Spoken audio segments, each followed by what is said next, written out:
All right. So anyway, I had to come back, which is fine because I probably got flags. I'm sure I know why I got flags. Um, but I don't really care. Yeah, this channel, this channel, guys, I'm gonna definitely, hopefully, I'm back on live. Let me make sure. Yeah, so I should be back on. Let me make sure. Anyway, hopefully you guys will be able to meet me in here. Let me make sure I'm still on. Okay, yeah, I'm still on. So unless I get, flagged down again, I'm sure it's probably because of the Killer Bees music. But you guys know that I'm in love with music. Like if I could marry music, I swear to God, I would be married by now. You know what I mean? Like I would be married by now. But marriage is something that I'm standing full clear of. I don't want anything to do with marriage. For people who have a great marriage, good for you. But for people who don't, I'm here to tell you don't waste a day, don't waste a minute. If you can get out of that toxic marriage, if you're in a marriage, I highly recommend for you to try to make safety plans to exit safely and quickly up out of that marriage. If you're in a toxic marriage, if you're in a toxic relationship, I highly recommend, again, for you to safely and quickly and swiftly get out of that toxic relationship because you only get one life to live, guys. And why live it in misery? Why live it in bondage? Why live it in a situation where it's not fulfilling your desires and dreams? You know what I mean? So many people are stuck in these toxic situations because they feel obligated or they feel like they have no choice or there's no way out or they don't know what life is going to be like once they leave that toxic situation. But I'm here to tell you, if you're in a toxic situation, get the fuck up out of there as fast as you can. Um okay, hopefully you guys can hear me. I had to come back the other, stream, it went down, whatever.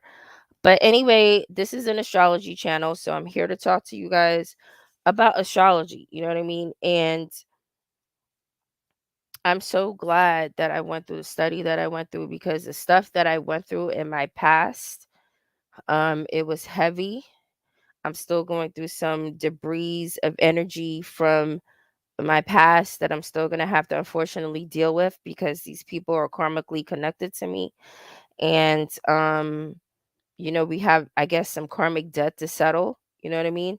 So these are things that I'm still going through. But at the same time, I am so thankful to God that he allowed me to take the time out to study astrology and to study psychology and people in my life and just everything that I went through. I'm so grateful. So, I don't know if anybody can hear me in the chat. Hopefully you guys can I'm hoping I'm still recording and I'm not talking in vain. I don't think so because I can hear myself. But anyway, here to talk about a lot of things, covering astrology, of course, and like the old times, like I was saying before, let me take this off. Second. Okay, good.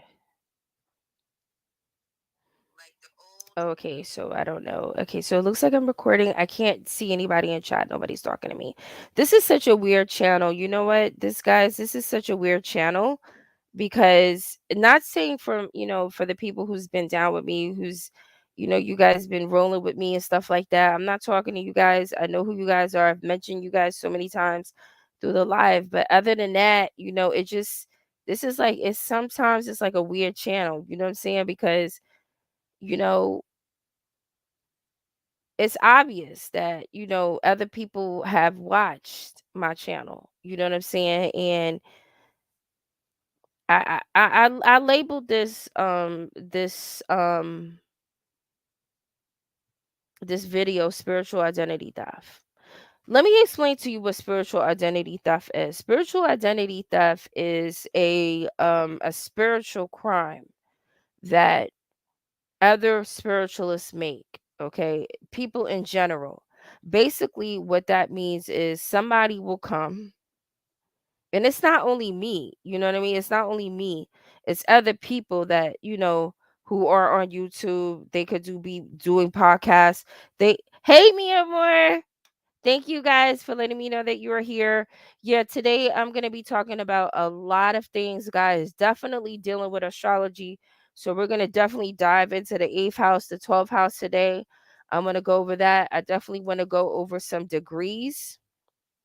Um and today, for sure, we're going to be talking about things starting with the 6th house, 7th house, 8th house, 9th house, 10th house, 11th house, and 12th house. So these are the things that I want to cover today.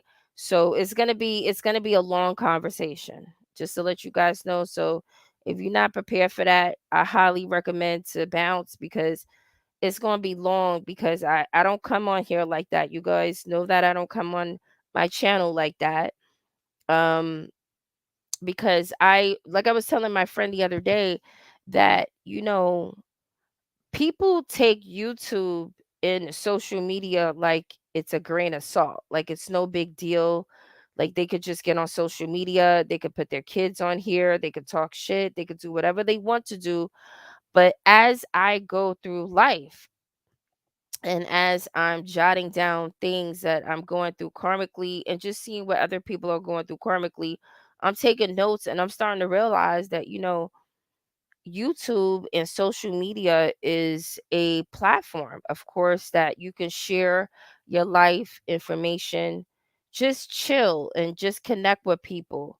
You know what I mean? Maybe not in your circumference or in your environment. You may be far from people, and you're looking to connect to people who are like minded. You know what I mean? People who are into things. Um, yeah, hey me more. Yeah, I'm ready myself. I'm ready myself. I'm ready myself to dive into this information.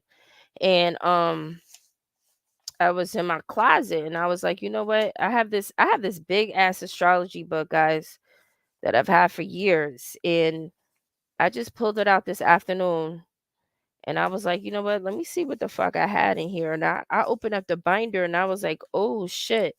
Like you guys don't you can't even imagine the kind of information I'm sitting on. I'm sitting on over 1,000 pages of astrology information that I've gathered during my most stressful times of my life. And I couldn't come on the air and talk about any of the information because I was going through things. You guys who've been with me for a while, you know what I was going through. I was going through death and transformation that is in connection to the 8th house. And I was displaced, misplaced, and replaced um within this short period of time. You know what I mean? Like when I was talking to my daughter the other day, and I was talking about, all the things that I've recently been through, I'm like, oh shit, I can't believe I did this, I did that, I went here, I went there, I did all these things in a short period of time, not realizing that I was definitely going through the experience of the 8th house. You know what I'm saying? But when you're going through that, it's like you're going through things, you can't really talk. You know what I'm saying? You can't really talk, or if you do talk, it's like it's not right. You know what I mean? So anyway, I say that to say this is that during my time of trials and tribulations, I was gathering notes, some serious notes, during my transition. And I was in my closet, and I see this big ass red binder, and it has the word astrology on here. And I'm like, you know what? Let me pull this bad boy out. Let me come on my channel and let me talk, because it looks like I got some new subscribers. So I want to thank whoever subscribed to my channel just recently. Thank you for subscribing to my channel. I know I'm not active and moving and shaking on this channel like I would like to, but I really appreciate you joining this channel. And this is strictly about astrology and just spirituality. So anyway, spiritual identity theft. It's basically an energy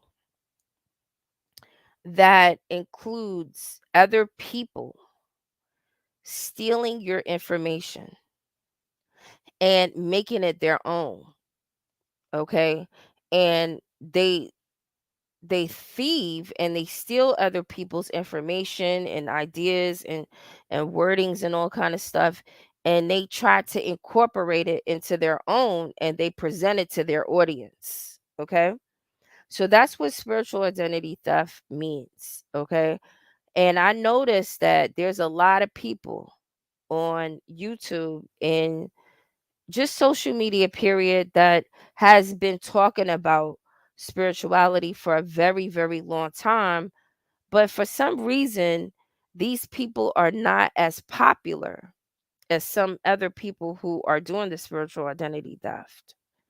So what happens is the people that have valuable, important, pertinent, and quality information, they're not getting the attention. They're not getting the likes. They're not getting seen. So it's like these people, they come out, they talk about these different spiritual, things, and then these other big YouTubers who are using spirituality and they're pimping it, you know what I mean, to get money from it, you know what I mean? Cuz that's what this life is about. This life is about hustling and trying to get ahead. A lot of people in this life, especially if you're into the, let me go ahead and put this the disclaimer. The disclaimer is okay. Anyway, the disclaimer is I do curse. I do talk about things that are not normal. Okay. If you're looking for something that's gonna make you feel good, something that sounds the same like what everybody is talking about, you're not gonna get it here. Okay. So if you're looking for something that is gonna be consistently on a wave that keeps you comfortable in life, you don't want to continue listening to my channel. Okay, that's my disclaimer. So anyway, let me go back to the spiritual identity theft. It's basically something that is prevalent right now that's going on, where other people who are more popular than other people who dive into the same subjects as you do, what they're doing is they're going around and they're listening and they're ear hustling and they're stealing other people's information and they're incorporating it. Understand that clearly. They're not taking the same exact words in the format. What they're doing is they're ear hustling, cherry picking, extracting a lot of the information from people who is really about that life when it comes down to spirituality. And what they're doing is they're taking its and bits of pieces from that person. They're moving it over, incorporating it into their conversations and presenting it to their audience, and they're making it their own. Okay, so again, I just the next disclaimer that I'm fixing to put out is I keep it real, so just be prepared that I'm gonna keep it all the way 1,000. So when you're dealing with a situation like this, and I'm talking to people who is going through this, I'm not talking to followers, I'm not talking to sheeps, I'm talking to strong-minded people, which I believe is on my channel. Okay, so when this happens, when you get spiritually identity theft and somebody's taking your information and they're incorporating it and making it their own, and they're making a circle and they're going back and they're presenting it to their audience, nobody's going to believe that you said it first. Nobody's going to believe that you have that type of knowledge because they're presenting it to their wide variety audience. So that's spiritual identity theft. This is also happening to a lot of tarot card readers. Okay. As you guys know, this is the year 2022. You know what I mean? Thank God for all of us who have made it. But this is going to be a rough year. I told you guys that last year, or probably the beginning of this year, that I do foresee that the number 22 is a master number. Anytime you see numbers like 11, 22, 33, 44, 55, 66, 77, you can keep going on and on and on. You're dealing with an energy that has a double duality with it. So that means that if anything happens and the scales tip a little bit more over or a little bit more over to the left or whatever, that something can trigger and it could be an explosion that comes out of that situation. So if you see master numbers, sometimes that's not always a good thing. You know what I mean? Sometimes that's a sign of what's to come. And not always what's to come is a good thing. Sometimes what's to come could be a karmic relationship, a karmic situation, or a situation where you have to make a decision. And the decision that you make can determine the path that you continue to take. So when you're seeing master numbers, yeah, it's a good thing. Um, but at times you got to be kind of like cautious and fall back and examine and really look at the situation of what you're about to get yourself into, because it could be a karmic situation where it may take years to get out of. Okay, a lot of people want to be connected with karmic relationships and twin flames. After doing the research and diving as deep as I did into astrology, I realized that, you know, that's not always a good thing. Wanting to get hooked up with your karmic partner is not always a good thing, because you got to know, once you get hooked up with this person, not only are they going to bring you happiness, but due to the fact that it's karmic, there's a good chance that they're going to bring you sadness. And a lot of people, when they're single or they're, wanting to be with this person so badly, or, they're wanting the sex or the affection or whatever they're seeking so desperately, they're willing to negotiate and accept that deal, that they will be okay with accepting this karmic partner, not realizing that this karmic partner is not only karmic, but they can actually turn into your handler, somebody who can be codependent, or somebody who could be suffocating you in the relationship, constantly wanting to keep tabs on you, wanting to know what you're doing, where you're going, what time you're coming back. If you have any plans or ideas and you present it to this karmic partner, if your karmic partner has a low level thinking and they're not open minded, then this karmic partner can almost like deter you from, you know, exploring and presenting and going after your dreams, because that's not their agenda. Hopefully you guys can still hear me. I don't know. I don't see anybody in chat. Can you guys still hear me? Because I don't, want to be talking in vain, because this is very serious information that not only myself, but I think a lot of people need to know. You know what I'm saying? So anyway, nobody's talking in chat, which is fine. Um, but again, being connected with somebody who is karmic is not always a good thing. It's not always a good thing, because this person will most likely bring you down a path that's going to be bumpy. Hey, Anna J. Wills, thank you for letting me know that.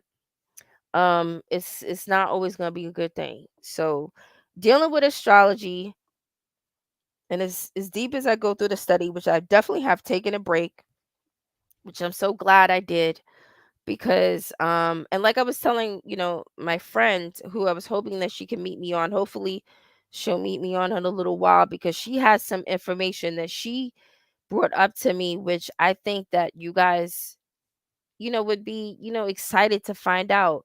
I didn't know that in she was telling me, hopefully she could come on and express that information to us. But she was telling me that how there is a town in the United Kingdom, somewhere next to London, where back in the days, the town went through famine, which I believe that's what we are going to be quickly approaching. As you guys have heard through the grapevine, once again, I'm sure everybody who's on my channel is extremely intelligent, and you know your own information and you're doing your own thing. And I'm sure that you've heard through the grapevine that, so many people are coming out and saying that, we better be prepared for a food shortage. You know what I mean?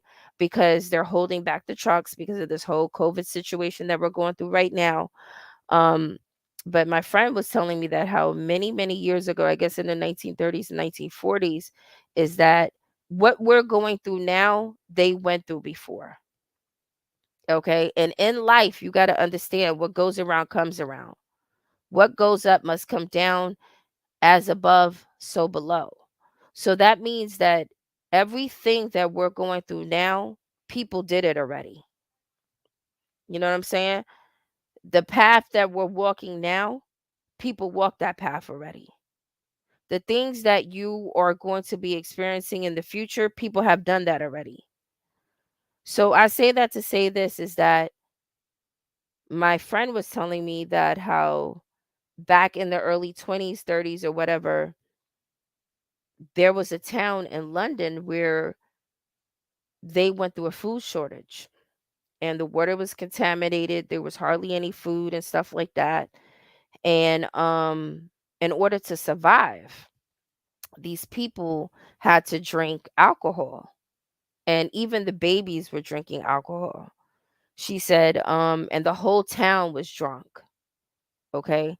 And she was telling me that how, that was the only way that they could survive was by drinking alcohol. And the reason why they were drinking so much alcohol during those times is because they had to add poison to the water in order to consume the liquid in order to keep them alive. It's not that they wanted to drink alcohol, it's just that they had to add the poison of alcohol within the water to drink to drink the liquid in order for them to survive. And she was telling me that even babies, newborn babies were drinking alcohol.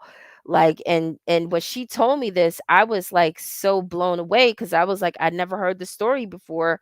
And she was like, "Yeah, she was going to give me the link and once again she was supposed to come on the show today and tell and told us she was supposed to show us the links and give us more information about this particular town of people who they were alcoholics, even the babies, even the newborn babies were drinking alcohol. Everybody was. And the reason for that is because of the fact that it was famine that they were dealing with and the food was it wasn't that much food and the people they were skinny and they were thin. Even if you go back and you look at pictures from back in the days from the 20s and the 30s, you can look at even the fattest people in those pictures and they were not as fat as we are today. You could see that because they didn't have that much food and they didn't have that much resources like we have today. But as we see today with this whole COVID situation, you know, if we don't pay attention that these things will quickly vanish within our eyes, which we see today. Stores are closing, businesses are closing, you know what I mean. A lot of things are disappearing within our eyes, and if you guys don't see that, I don't know what you guys are doing, if you're under a rock or something, but you can clearly see that a lot of stores are closing, and that's scary.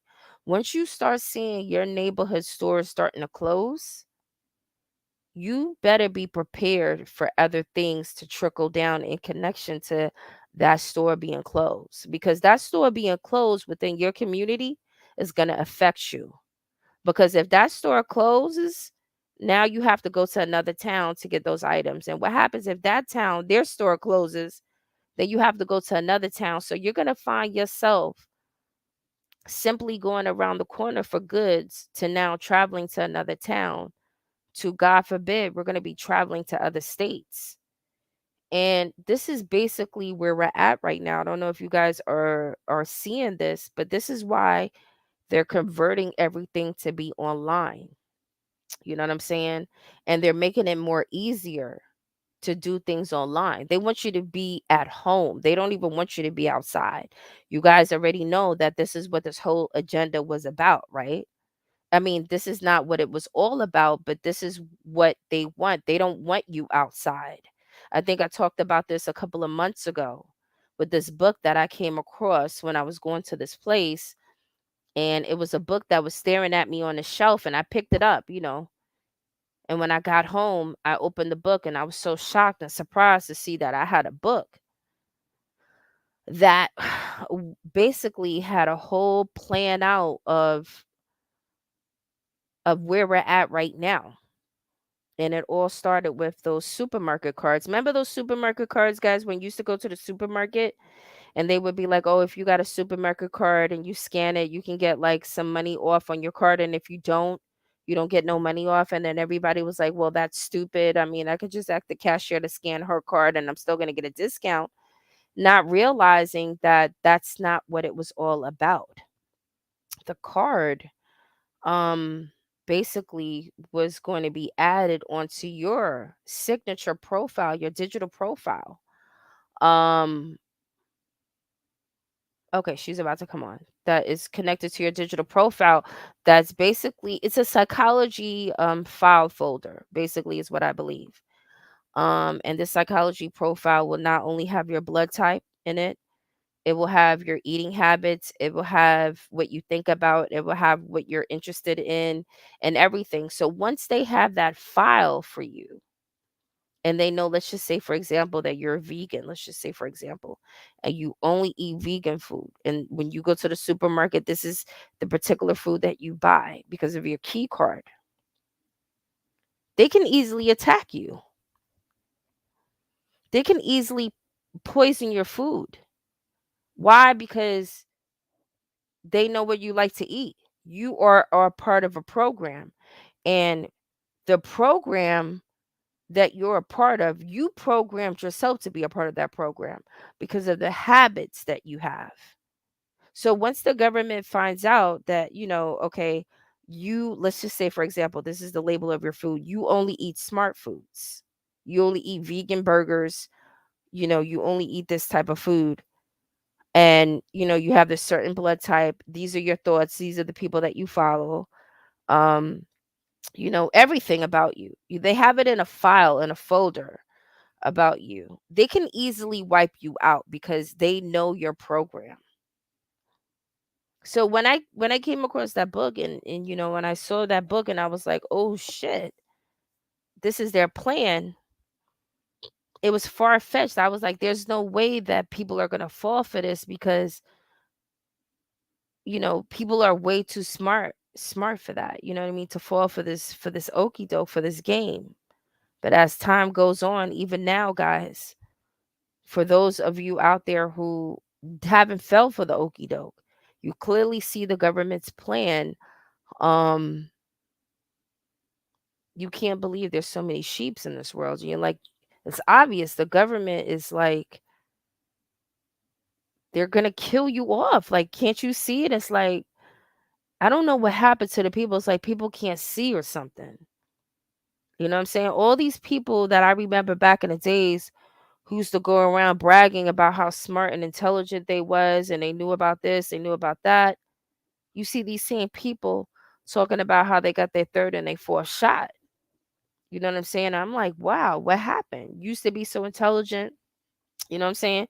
Used to brag about how all these things that you knew about this, that, and the third, but yet and still you ran out there and you accepted poison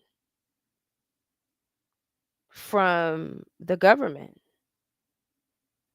for a substance that you accepted to go inside of your body without careful and long research. You put too much trust in man. So it's like, wow, what happened? So the book talked about all of these things. Um so again, that's the profile. So anyway, let me take a quick break real quick. Let me get her on the line because she is ready, and like I said, she got some crazy information that I haven't even heard of. You know what I'm saying? And I'm like, "Oh shit, yo. You got to let my audience know about this shit, yo." Because I didn't even know that this was going on, and I think that this is important information for all of us to know because you could see how, where we're going and how the patterns fit up and into the whole agenda. So anyway, guys, give me a break.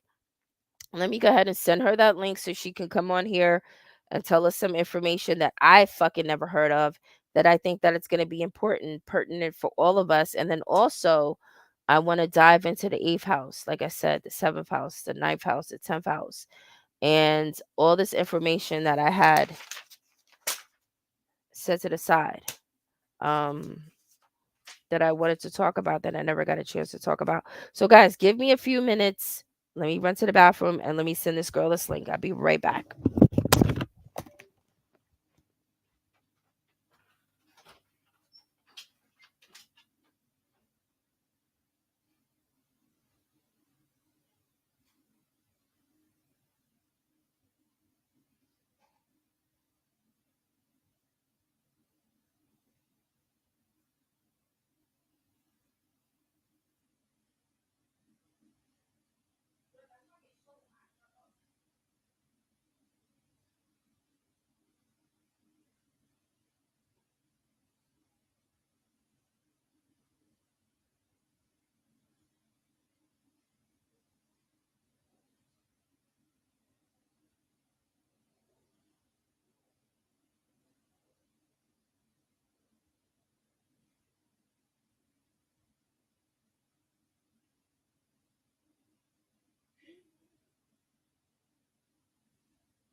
I swear. Oh shit. Damn. Damn, guys, I'm fucking old now. Shit, I got old on this channel. Damn. I'm back. Hold on, guys. Let me see. How you do this shit? Okay, how you do this? Come on, let's go. Okay. Okay. Okay, guys. Yeah, I'm back. Please, allow me a few moments. I just need to send the link. Um, to my guest so she can come on. It's gonna be a long. It's gonna be a long. It's gonna be a long day. It's gonna be a long show. Just to let you guys know. I hope you guys are prepared and stuff like that. Yeah, it's gonna be long because, like I said, I'm not coming on here like that. You know what I mean? Let me see. Yeah, I'm not coming on here like that. The reason why I'm not coming on here like that is because I realized that social media, it could be draining. It could be very draining. And let me see how this goes. Okay. We good right here. Damn. Somebody don't want me talking today, guys. Somebody don't even want me up here, guys. They don't want a bitch up here. Somebody is pissed as fuck that I'm up here, guys. But oh well. Okay. Okay. You copy that. All right, give me a moment, guys. Give me a moment. Sorry for the silence and all that. Okay. Let me send it to her. Oh shit, guys. Yo, I'm fucking old and everything. My birthday's coming up soon, guys. And I'm like, oh shit. My mom's asked me how old I was. And I was like, oh, I said I was like, yo, I'm gonna be 44 years old, yo. I'm gonna be 44 like in a couple of days. And I'm like, I can't even believe it. I can't even believe I'm gonna be like this old and shit. Few more years, I'm gonna be 50 out this bitch.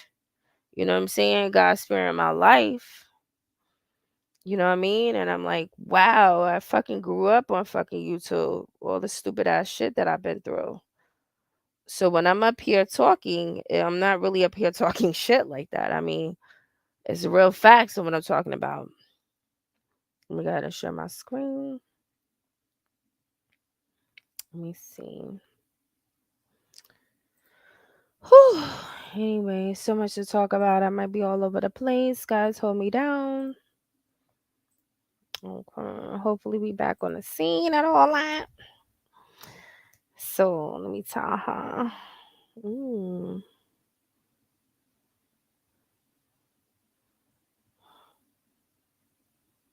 Yeah, okay. All right. All right, guys. Yeah. Um anyway, hopefully she can come on soon. Anyway, guys, about the food shortage and everything, like they said that yo, we better get ready because trucks ain't coming through because they want people to get poked the fuck down and they ain't having it. You know what I'm saying? So they like, why the fuck would I get poked the fuck down to deliver y'all some food? And they like, yo, this is what we want. You know what I mean? So they like, yo, we not gonna get poked. You know what I'm saying? So they like, fuck it, you can't go cross the bridge. That's how that's how it is in some places. Hey Glam Diva. You said hi girl, happy Sunday. It's a blessing to have the wisdom of age. Thank you, Glam Diva. Mia Moore, you said I've been putting off growing my own veggies and now it's here. Yo, Mia Moore, honestly, I they said it a couple of years ago. I used to watch YouTubers. They like grow your own veggies, and I'm like, nah, why should I do that when I could just go to the farmers market and shit? You know what I'm saying? And I could pick it up, and I don't gotta get my fingers dirty. But yo, it's like yo, it's at the point right now where that's definitely the best fucking choice to make because even if you go to the farmers market these days the vegetables ain't even real. It's so much fake shit going on in this world that the food is fake. So you're better off growing your own shit because at least if you know you grow your own food, the food is real. You get it from the supermarket, you fucking buying a copy printer of cabbage, a copy printer of meat, like it's not even real. Like it looks real, but it ain't real. You know what I'm saying? It's like plastic surgery and bitches with wigs. It's like, it peels off, it comes off, it drains out. It ain't real. It ain't the real thing. So you're better off planting your own seeds and making your own food. At least you know what I'm saying, where it came from and if it's real or not. You go to the supermarket these days and it looks like food. And to be honest with you, it don't really taste like food. Some of the food is so fake that to me it don't taste like food. Like the other day, my kids was eating chicken nuggets, and I was like, "Yo, you know what I'm saying? You smell the food, you hungry and shit." I'm like, "Yo, let me get one." I fucking ate the chicken nugget, and I'm like, "Yo, this shit." I ate it because I was hungry, but I'm like, I'm eating this shit, and I'm like, "Yo, this shit don't even taste good. This shit tastes like plastic." And I'm eating this shit all guilty and shit because I know I'm about to put some bullshit in my body. And I'm like, this shit is fake as a motherfucker. And I'm like, yo, I done fucking ingested some plastic. This shit ain't real. So that means if you ingest in plastic, it's not going to go down your digestive tract the way it should be. So back in the days, real chicken nuggets that take about a day to go through that digestive tract, you fucking eat chicken nuggets today, it's gonna take a whole probably 6 to 8 months to get that one chicken nugget out your body because the shit is fucking made with plastic and probably all kind of technologies and little fucking microbes that the fucking government wants you to eat so they can get connected to your DNA so you can connect to their computer system. I mean, I know it sounds far-fetched and kind of silly and stuff, but that's how real it is. That, the food is fake to the point where you're eating technology. You're not even eating food. You know what I'm saying? You're eating like fucking microbes and shit like that. So, once they turn on the fucking system, you automatically get connected to their system. It's like a tracking system. Remember that movie, Enemy of the State? We all watched that movie and we was like, nah, that's not gonna happen. Honestly, that movie is probably what we're all connected to. We're probably all an enemy of the state.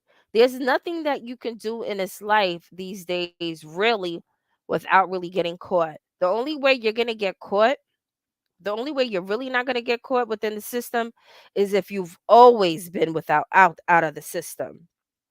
But once you connect to the system, there's going to be some type of paper trail or some type of connection. So you'll always be connected. It's the web. Once you connect to the web, you're in it. So that's why all these criminals and stuff like that, they do crimes, they easily get caught. It's not like back in the days where a motherfucker could be a serial killer. I mean, they still have those around, but most serial killers and stuff like that, they're getting caught today. And even if they did the crime like 20, 30 years ago, they're still getting caught today because they're caught up in the web. So there is a paper trail. You know what I'm saying? There's a tag. You're tagged in the system.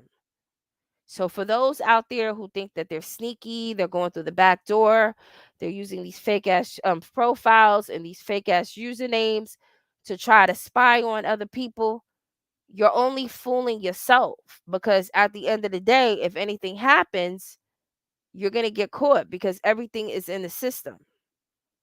You understand what I'm saying?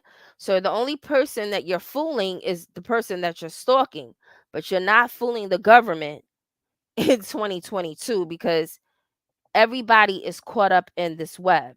Hold on, let me make sure. Let me see if she's on. See.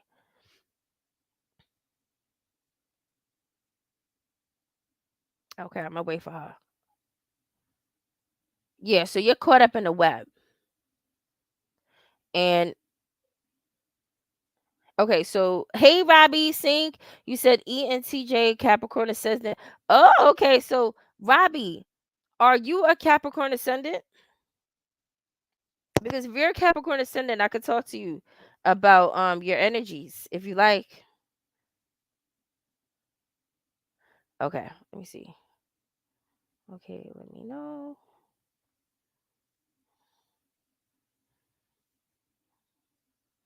Yeah, so Robbie, if you're a Capricorn ascendant, let me know because I got some information on a Capricorn ascendant I can share with you if you like. And Glam Diva said, I've been trying to grow vegetables forever. I just don't have those growing hands. You got those growing hands, baby doll. It's just go on YouTube, just Google it. I'm sure you just need some dirt or whatever from Home Depot for like, probably like $5, $10. Put in some nice little, anybody can grow food, so don't worry about that. You know what I mean? Remove that energy of negative thought that you don't have growing hands. You know what I mean? Don't input that idea, and don't input that energy in you and saying that you can't grow it, because you can. You know what I mean? Maybe you just don't have time or you don't want to, but you got it. Anyway, guys, yeah, so the technology, the food and all that, you know what I'm saying? We're in a situation right now where they're stopping the truckers from coming through.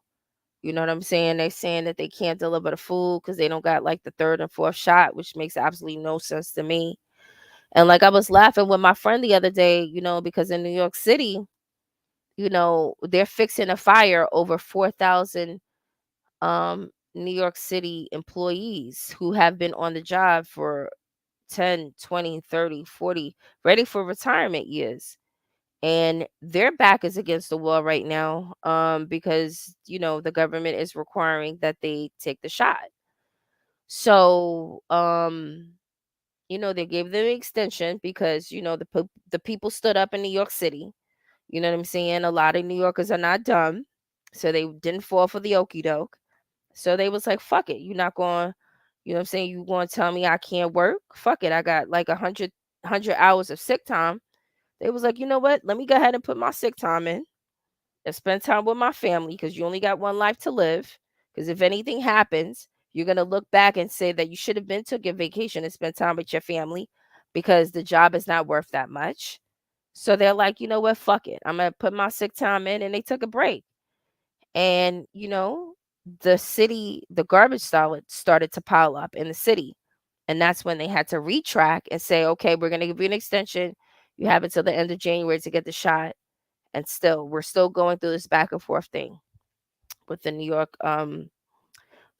workers. But anyway, so basically I was telling my friend, with the New York workers, I was like, for them to tell a garbage collector to take the shot, it's like it's stupid because this person is already like they're already like exposed to like germs and shit. So you're so afraid of this person who collects garbage. No disrespect to the garbage collectors.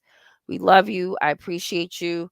I don't know what my life would be without you. Everybody in this life is needed. And definitely we need the people who's going to come around and clean up because there's nothing like coming home to your community and to your environment where it's clean and it's nice.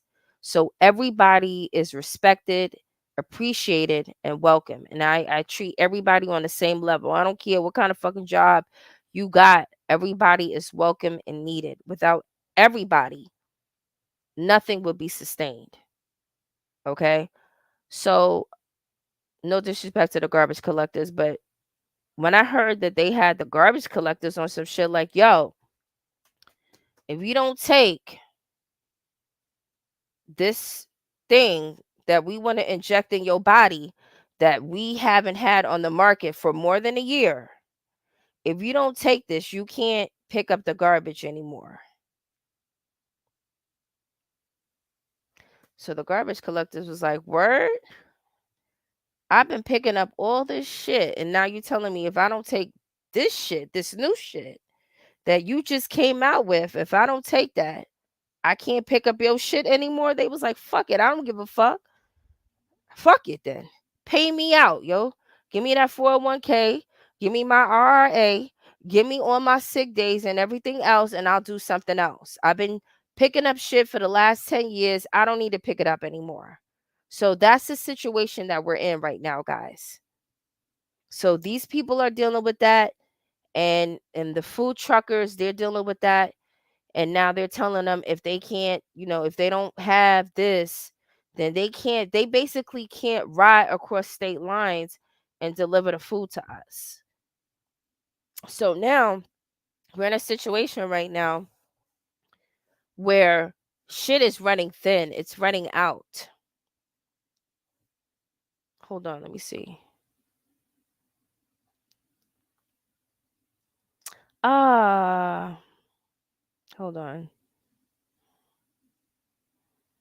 All right, hold on, guys. Hold on. Let me see something. Let me see something. Hold on, guys. Yo, Oh, snap. Hello? yo, come on, yo. Oh, snap, snap, snap. No, I was gonna listen in the background for a little bit because Nah, you on live, yo. You on I'm live not right even now. prepared. I'm not even It's nothing to prepared. prepare about. Life is not. We can't prepare for life. I'm not prepared. I'm muting my All right. mic. Well, I'm muting well, my anyway, mic. you can mute your mic, but come on Ah, anytime. all Come right, on all right, all right, anytime. all All right, right. Come on anytime. It don't matter. all right, But all we want to hear your beautiful voice. We want to hear right. that beautiful English voice. I want to hear it. You know what I'm I'm saying? not. I'm not prepared yet. All I'm right. not Don't worry. prepared. Don't worry. Jump in whenever I know, you're but when ready. you come with a point, that's what I was waiting for. When you come, so I can jump in. So Jump in. Jump in like you yeah, jumping jacks. Whatever, keep we going. doing double dutch right now. And whenever you see, you jump right on in and you give it to us clear and raw. We don't I'm give a at the fuck on front. this Oh, channel. I got the hands. I'm ready to jump. Hold on. I'm muting my mic. I'm muting my mic. Okay. Okay. So All right. meet your mic. I'll be talking shit until then. All But right. Cool. anyway, all right, good. So yeah, so I got my people on, guys. You know what I'm saying? Hey, Nicole. Hey. So anyway, so yeah, so I'm pretty much all over the place, but you guys know what we're dealing with. So I guess going forward, guys, since we're all on an intelligent level, I know almost everybody on my channel is fully aware of what's going on in this world. Nobody's dumb, nobody's stupid, nobody's falling for the okey doke. So we all know what time it is. So I don't have to come out and say the exact words of what I'm talking about. I'm gonna talk about it in other words. So work with me here, guys, because that's how we gotta move in 2022. In 2022, you can't come out and be real and be like, yo, this is what it is, and this is what it is. because yo, they're air hustling. They're air hustling just like fucking haters and stalkers that come through the back door with fake profiles and usernames and they think that they got the drop on somebody. That's how the government is doing us right now. You know what I'm saying? Just like when you see those people who let's just say for example, you got 100 views, just know out of those 100 views, it's probably two people from the government office who's listening to your YouTube too. A And they air thousand hustling percent. and they air hustling and they watching and they seeing exactly what you're saying, what you're thinking, and what kind of message you're delivering to people because they have an agenda that they're trying to complete and they don't want nobody fucking around with the agenda. Damn, 1,000%. So we got to talk in parables, we got to talk in riddles because if we talk clear cut, then we're going to get cut because that's basically what's happening right now. So I guess I'm going to talk about a little bit of astrology since this is an astrology channel. Um and for my guests on the show, what would you like me to call you? I'm sure they probably know your name anyway. Okay, she's not saying anything. No, But you sorry, know, I got up and went to the kitchen for a hot no, second to get a it's drink. fine. It's No, fine. you could just call me MJ if you want, if that's Okay. easier, because Okay. that's the Yeah, initials I put up. okay, MJ, that's good. Yeah, so yeah, unfortunately, me and more, I know I don't really like the parable shit, but that's the life that we live in right now. That we gotta talk in parables, we gotta talk in code in order for us to get to the conversation. Because if not, they're gonna cut us down. They don't want people to connect. They don't want people really having conversations like this because it's gonna wake people up. You know what I mean? It's gonna let people know and they had an agenda. They have a serious like when we first started this epidemic, we didn't realize how serious it was until we are at the place that we're at right now. Yeah. Okay, for those who are fully aware of what's going on, the countless deaths that's behind this thing that's being like covered is it's enormous and it's scary. You know what I'm saying? And it's like, damn, like, how far are we going to go through this situation before people start waking up? But there is a lot of people that are awake, but they have to be quiet. And I've never ever remembered a life where we were so censored. Mhm. You know what I mean? I never ever remember a life where we had to talk in parables and codes. I mean, And you I know what? feel. Saying this, I was Mhm, watching. There's a YouTuber. He's called The Truth Is. Yeah, check mhm, him out. He's quite good. And I think his latest video, he said exactly the same thing. He said basically he posted a video, but he had to take it down, obviously due to YouTube's guidelines and blah blah blah. But he said what he said, he basically doesn't think he said anything bad. He just gave his opinion on a certain situation. But it seems like these days you're getting silenced, like that, because right. they really don't want the truth to come out. It's crazy, and Mhm, they're just bombarding you with all this foolishness. You get what I'm saying? mhm. Like, it's crazy. But I'm gonna let you continue. Sorry. No, no, no, no. Definitely, definitely. So when you say bombard us with all this foolishness, what is the foolishness that we're bombarded by? Like unnecessary celebrity gossip that they always like to throw at us when something happens, like let's say a bomb went off in Korea, all of a sudden P Diddy, I don't know, something happened with P Diddy and now we're all focusing on Diddy, or stupidness like that. You get what I'm saying? They always Mhm, kind of distract us in that kind of, like, right now, what's going on right now? Kim Kardashian and Kanye West going through their divorce and everything. Yeah. mhm. Who cares? But they're just throwing it everywhere in our face. Why are you bombarding us with their info? We don't care that they're going through their divorce. Let them go through their divorce in private. Why is it in Right. everyone's face? You know? Obviously, it's Mhm. in everyone's face because it's another distraction. But come on, come on. I mean, no disrespect to the whole Kanye West and Kim Kardashian, but for those people who are spiritual, who are awake, and don't fall for the okie doke so easily, and know what time it is, how many people saw way ahead in the future that this shit wasn't going to last between Kim and Kanye? I saw How that. many people saw that shit, yo? I saw that. And I saw that. let's talk about the signs because you know this is an astrology channel. Hey Sarah. Hey Sarah, I miss you so much. Yeah, I miss you so much, Sarah. Yeah, but talking about the signs, Kanye West is a Gemini, And she's a and Capricorn. No, Kim is not a Capricorn. She's a Libra. Oh, is she a Libra? Oh, She a all this time Libra. I thought she was a Capricorn. Mm-mm. Oh, she's a Libra. So do you know anything about? Because when I heard those two signs, I'm like Gemini and Libra. I knew from the grip. I'm like, yeah. In the beginning, you know But what I mean. aren't they both earth signs? I mean air signs. Shouldn't they get along? Um, Like Libra, Aquarius, and Gemini, they're air signs, right? yeah, Libra, Aquarius, and Geminis. Yeah, they do. Yeah, they do get along. They do get along. But with the Libra, to me, Mhm. I don't, to be honest with you, I think the best sign for Libra people is Mhm. Aries and Virgo. Okay. I don't think Libras and Geminis, I think in the beginning it will get on, but as time goes on, it's going to Yeah. fizzle out, just like Aries and Virgo. Yeah. Like Aries and Virgo, they're attracted to each other in the beginning.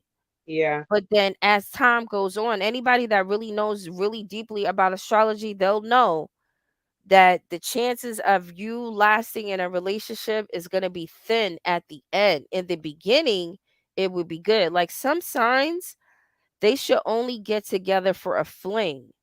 Yeah. You know what I'm saying? They should only get together for a fling because the fling will be the thing. But after that thing is going to fizzle out. So if you want to get with somebody and you say to yourself, you know what, you just want to fuck. Oh yeah, let me go ahead and put a disclaimer. The disclaimer is I do curse and everything like that.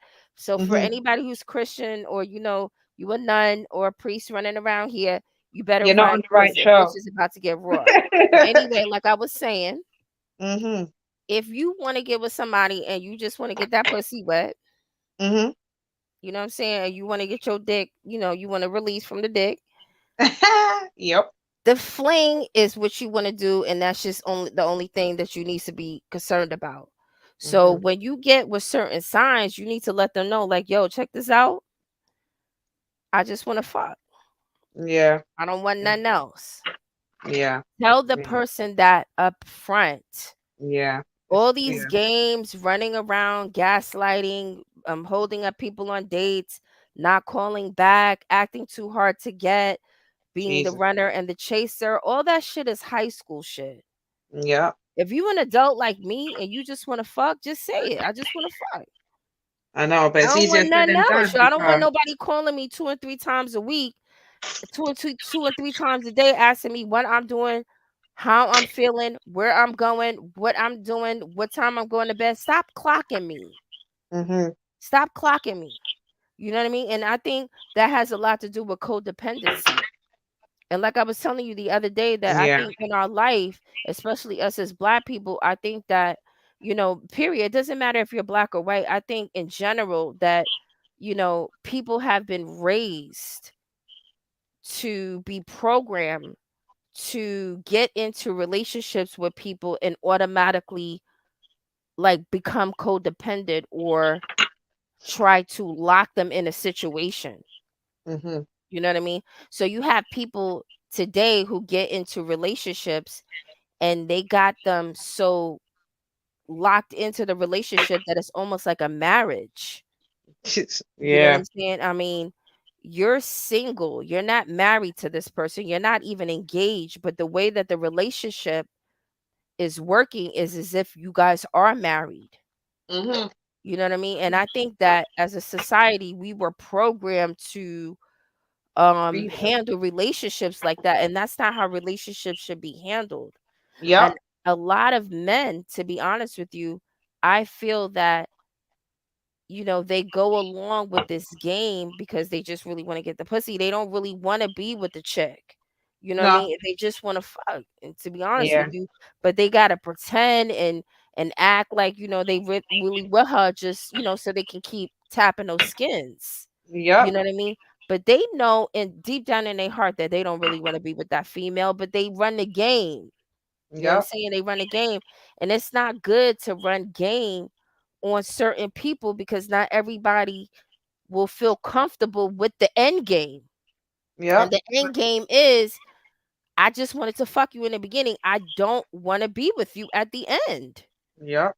But Yep. see, a lot of men and even women, they fall into that trap with people where, in the beginning, it was just supposed to be just a fuck thing, but the other person that they're connecting with is codependent Mhm. and they've been trained by society to lock somebody in a relationship that almost feels like a marriage, and it's not a marriage. Yeah, It's it's not a true. marriage. It's true. It's true. So I say that to say this is that I don't believe that Gemini and Libra on the long term is fit for marriage. I think it's only fit to date and to have a fling, but not long term. So when I heard that Kanye and Kim was getting together, I was like, you know what? No disrespect. I really didn't mean to put a bad idea on them, but I just knew it wasn't gonna last. So I don't know Yeah. why everybody's shocked. I mean, how many people knew that it wasn't gonna last? That girl don't belong with him, and that don't have nothing to do with her not being black. You could just see they don't match. Yeah, that is facts. They don't match, Joe. That's They not don't. his match. And honestly, to be honest with you, all the women that I've seen Kanye with, I haven't seen him with one woman yet other than Amber Rose that matched with him. Fact. Amber Rose was the only woman who I've seen him date so far that I was like, okay, he matched with her. And You he understand dissed what I'm her, saying? boy. He dissed her big time. He dissed her big time. Yeah. Mm. Another person who I saw that match well and didn't work out was Nicki Minaj and Safari. That was a good match. Yeah. Yeah. They But they were aesthetically, physically looked good together. Go ahead. but they wasn't compatible. They weren't. Because she's a Sagittarius and he's a Cancer. Exactly. That doesn't really work. Cancers are hard to deal with anyway, but with a Sagittarius, that's mad. That must have been crazy. So why do you think a Cancer and a Sagittarius wouldn't get along? What's the problem? I don't know. You know what? Cancers are very emotional. They do a lot. You get what I'm saying? Yeah. Mhm. And a Sagittarius is they're argumentative. So that much just must have been like, how can I say it? A kind of volatile relationship. Mhm. So that's why I think it wouldn't really work out. Because cancers Yeah. can be violent, you know, and I'm sorry, you said Sagittarius Cancers can be what? cancers can be violent, Okay. you know, and Sagittarius people, from what I know, they're argumentative. Or they're not argumentative, but if you're arguing with them, you're gonna argue with them, you know, Yeah. and then you can't. And why And is that? Why is that? Why is that with the Sagittarius? It's because they hit below the belt, don't they? I couldn't know why that is with a Sagittarius, but they are like that, you know, Mhm. Mhm. they are like that. Yeah, So yeah. Sagittarius. See Sagittarius people on the dark side. I have dark side videos about them. Mm, Sagittarius people on the dark side. When you're dealing with a dark side Sagittarius person, they, like you said, they are very argumentative. And mhm. when they argue, they dish you. Yeah. You Yeah. know what I'm saying? They dish Yeah. you. And then Cancer people are sensitive. So they Yep. don't want to get dissed. You know what I'm saying? They not down, they not Yeah. down for getting dissed. Yeah. And if you got a Sagittarius, see Sagittarius, their words are like poison to me. This is what I believe. It's Yeah. poison, the dark side. Yeah. You know what I mean? It's like drinking a cup of poison when you're dealing with a dark side Sagittarius people because the words that will come out their mouth could be like venom to Yep. somebody. Yep. You know what I'm Yep. saying? So they'll when they're arguing and when they're talking to you, if they really want to hurt you, they're gonna bring up things that they've studied about you. Yeah. You know what I'm saying? And they gonna hit below the belt. And a Cancer person, they can't handle that. They not gonna be Yeah. able to handle that Yeah. because Fact. they gonna flip. They gonna flip because they not Yep. gonna See, a Sagittarius person, they'll argue with you from Monday through Sunday. A Cancer person, They'll try to they'll kill you. argue with you on Monday, but you better believe by midnight that night, they about to cut your fucking throat on some other Yeah, shit. They gonna facts. kill you. Like they gonna be thinking about like killing you all the time. Like because they don't like to get dissed. They Yep. don't like to get dissed, and they can't really handle arguments like that. Yeah, You know facts. what I'm They saying? can't. So fire people, fires, they like to argue, they like to study, they like to investigate, they like to, throw people under the bus with their words. Yeah. And like I said in my dark side video, Sagittarius people and fire people in general, well, not really so much of the Aries, but like the Sagittarius people, they don't really like to get their hands dirty. Yeah. So the talking that they do, the gossiping, the slander, Mhm. they know that they can manipulate other people to do the dirty work for them because of the stuff that they've been saying, right or wrong. Yeah. Right. So they're not really going to do the dirty work. So like I said, when you're dealing with a Sagittarius on the dark side, these people on the dark side, they do like identity theft, they do like robberies and like crimes like what do you call it? White collar crimes? Yeah. Yeah. So they're white collar crime people. Yeah. Cancer, Aries, nah. They what kind of they do homicides and killings, right? Ah, I'm That's what dead. they do. Yeah, they They don't do. got time to talk. They don't got the time to talk. Yeah. They don't really want to talk. They want to see blood and they want to see you injured so they could see how you made them feel emotionally. Yeah. Yeah. Yeah. Facts. So they Facts. don't really do the manipulation like that. You know what Yeah. I'm saying? So They. Sagittarius people on the dark side, they like to study, they like to go to school, they like to read all these manipulation books and do whatever they do because their enjoyment comes from manipulating the minds of people and Mhm. making them do the dirty work. So, Which is true. um, certain signs just don't need to be together. They really It's, don't. it's They true. really don't. So Kanye, the only person I seen him look good with is Amber. And Yep. Amber went off with who? Who she had a baby by? Who was the Wisdom. guy? And whatever happened to that? That didn't work out. That shit fizzled out. And yo, some relationships they be like that. You see, and the more I'm going deeper and deeper into this astrology, I'm starting to learn that certain signs they can get together and they will fizzle each other out. Wow. And certain signs they get together and they will uplift each other and they will make things happen. See, that's why in the ancient Egyptian times, when you look at the pharaohs and the queens and stuff like that, they all studied astrology and they knew who to put together Yeah. because they knew if they put these people together that these people will build an empire.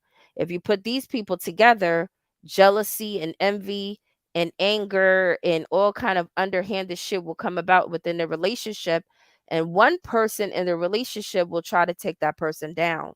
So if you Mhm. have a couple together and the man is against the woman or the woman is against the man within the relationship, how are you guys going to build anything together when there's somebody in the relationship working on trying to bring the other person down?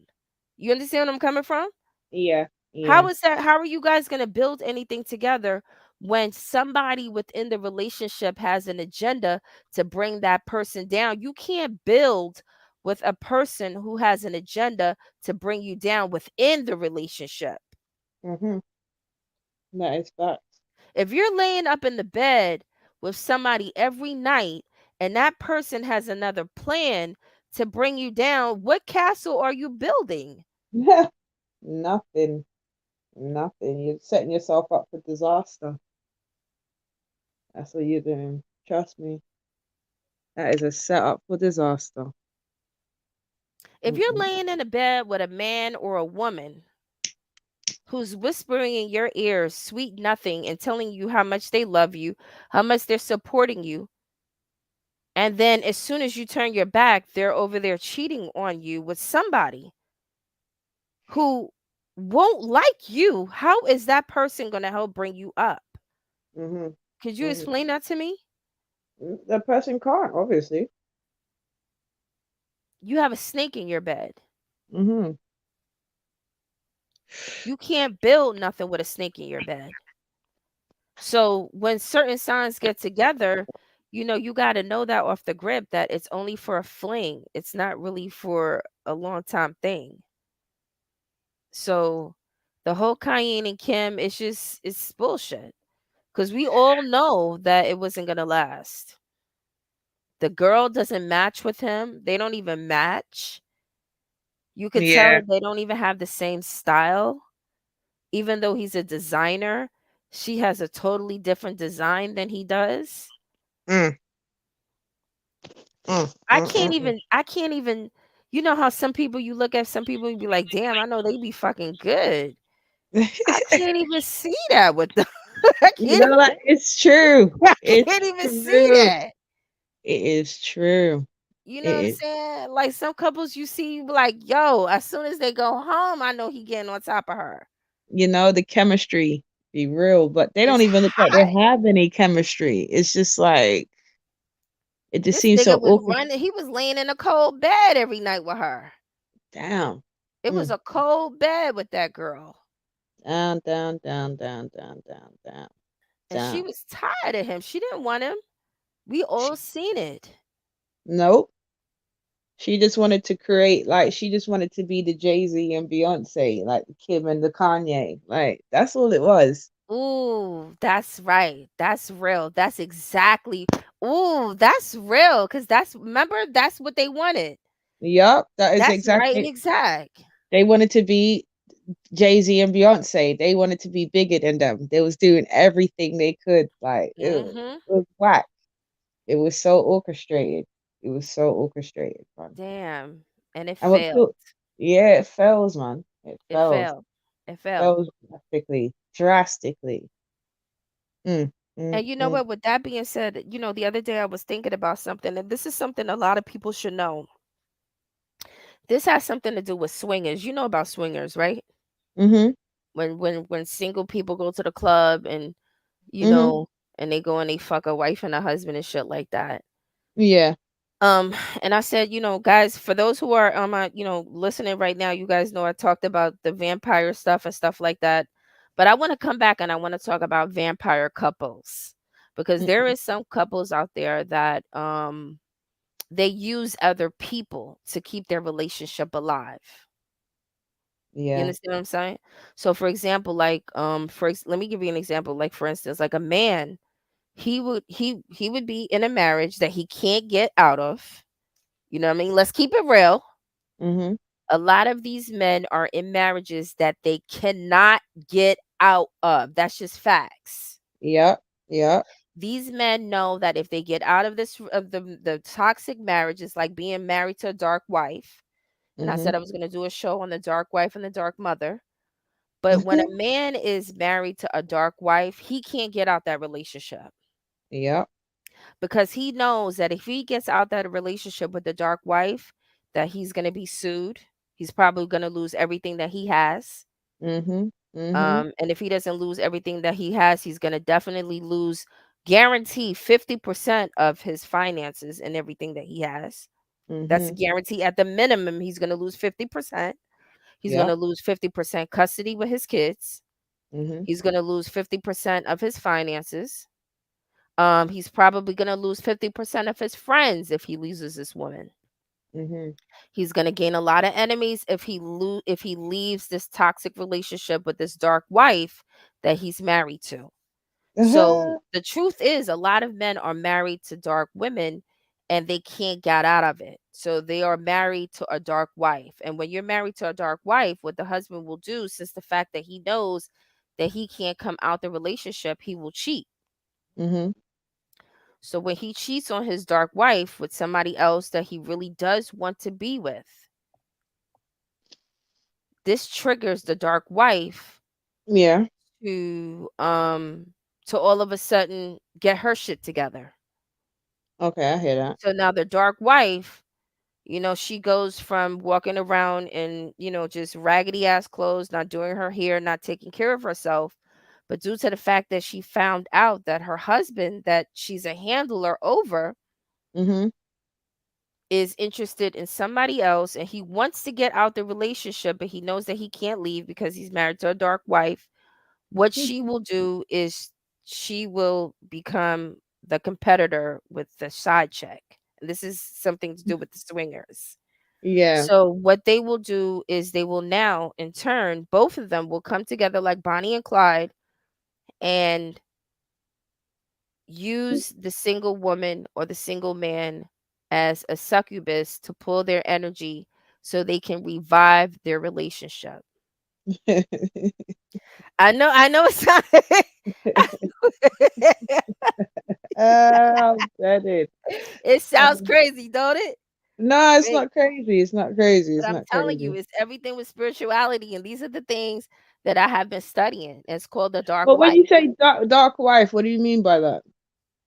A dark wife is a narcissistic woman Mhm. who basically tricked a man into marrying her. Or if he wasn't tricked into marrying her in the beginning, them getting in the relationship, the dark wife Mm. is not doing anything to bring him up. If anything, she's doing things to bring him down by Okay. destroying his credit, you know what I mean? By manipulating him, cheating on him, doing a lot of underhanded things to him that will keep him stuck within this marriage and he can't really get out. And he realizes even if he tries to get out that he's going to lose and he's probably going to lose at a minimum.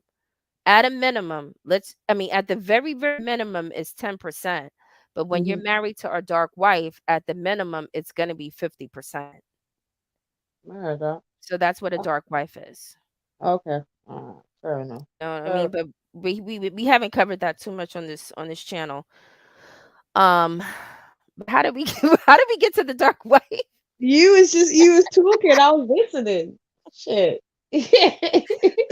The dark I wife. was listening. I was like, okay. Yeah, but that's what the dark wife is. And when you're in relationships, you got to be careful because there's a lot of single people out there that maybe get caught up in a swingers type of relationship where the wife is a dark wife, the husband he wants to leave the wife, but he can't because he knows he's going to lose 50% of his livelihood. So he plays the game with the dark wife and they suck the energy by But the same some of these token. dudes as well, some of these husbands as well. Yeah, the Mhm, reason why they can't leave is because, all right, some of these husbands I've noticed. I'm not saying everywhere. Some of mhm, these husbands are users, or in a sense, yeah. Some of these husbands get with certain women because it makes them look good. It's a good mhm. asset on their arm, if you get what Oh I'm yeah. saying. And then when they come to realize they get into a relationship with this woman, they only was with her because they she made them look good. There's nothing else to it, and then Mhm, they're stuck. You understand? Yeah. There's that situation, or they get with certain women because they got something that benefits their life, i.e., she probably has a good business, she probably has a good job, she probably has a good house, she probably has good credit, good car, mhm, etc. Let me mhm. marry this woman because she's gonna add value to my thing. You get what I'm saying? But then Right. when they get with the woman, they realize it was only about the money. There's nothing Mhm. else to it, and now they're stuck. You know, so Exactly. I won't say it's always a I won't say it's always a dark wife thing. Sometimes there's these dark guys out there that they only get with you because of what you have or what you can offer to their life. Yeah. And then Mhm, when they get into the relationship and years go by, they realize that's all that it was. There's no substance. You guys don't have nothing in common, mhm, nothing. You get me? Like mhm, even with the Kim and Kanye. Oh, not even Kim and Kanye, with a lot of these black rich guys, yeah? mhm, Now, they cannot tell me they grew up in the area that they grew up in and there wasn't a girl around their area that they always had a crush on and they always liked or whatever, or they had relationships with people and you know what I'm saying? As soon Yeah. as they get rich now, where are all these girls? All of a sudden they're going out, all these foreign plastic looking bitches. You get what I'm saying? And then they get with these plastic looking bitches now and realize there's no substance there. You should have stick with that girl in the hood. You get me? Mhm. Like don't understand it. I reckon with Kim and Kanye, when it came down to the basis of it, he got with Kim because Kim made him look good. Yeah. Right. He wouldn't go out with any girl from Chicago from the hood, no black girl from Chicago from the hood, because you know why? It wouldn't look good on his arm, innit? Yeah. But let's He be thought, fair though. Let's be fair. go Let's on. be real. Let's be fair. Yeah, go on. If a man has money, Yeah. okay, and he has choices, why should he settle for less? So Why you is that want less? and no All right. disrespect Why to the is women that? from the hood, but you want a man who is a millionaire. Probably, I don't know, he might be a billionaire. I don't know how much money. I know he got a lot of money. So you want him, a man who worked hard to get to where he's at in his status of life with all this money, and no disrespect again to the people in the hood, but you want him to lower his standards and go after a woman in the hood. First of all, how is he going to get the woman in the hood? He has to I be never said to around lower that your environment, standards. right? I never said to lower your standards. You know what I'm Mhm. saying? Yeah. And just Right. because you're going out with someone in the hood does not mean you're lowering your standards. You rather go out with someone that is rich with no substance, that you have nothing in common with, that you can't crack joke with, that you can't do nothing with, instead of going out with someone that you do. You understand? Yeah. Just it's like people.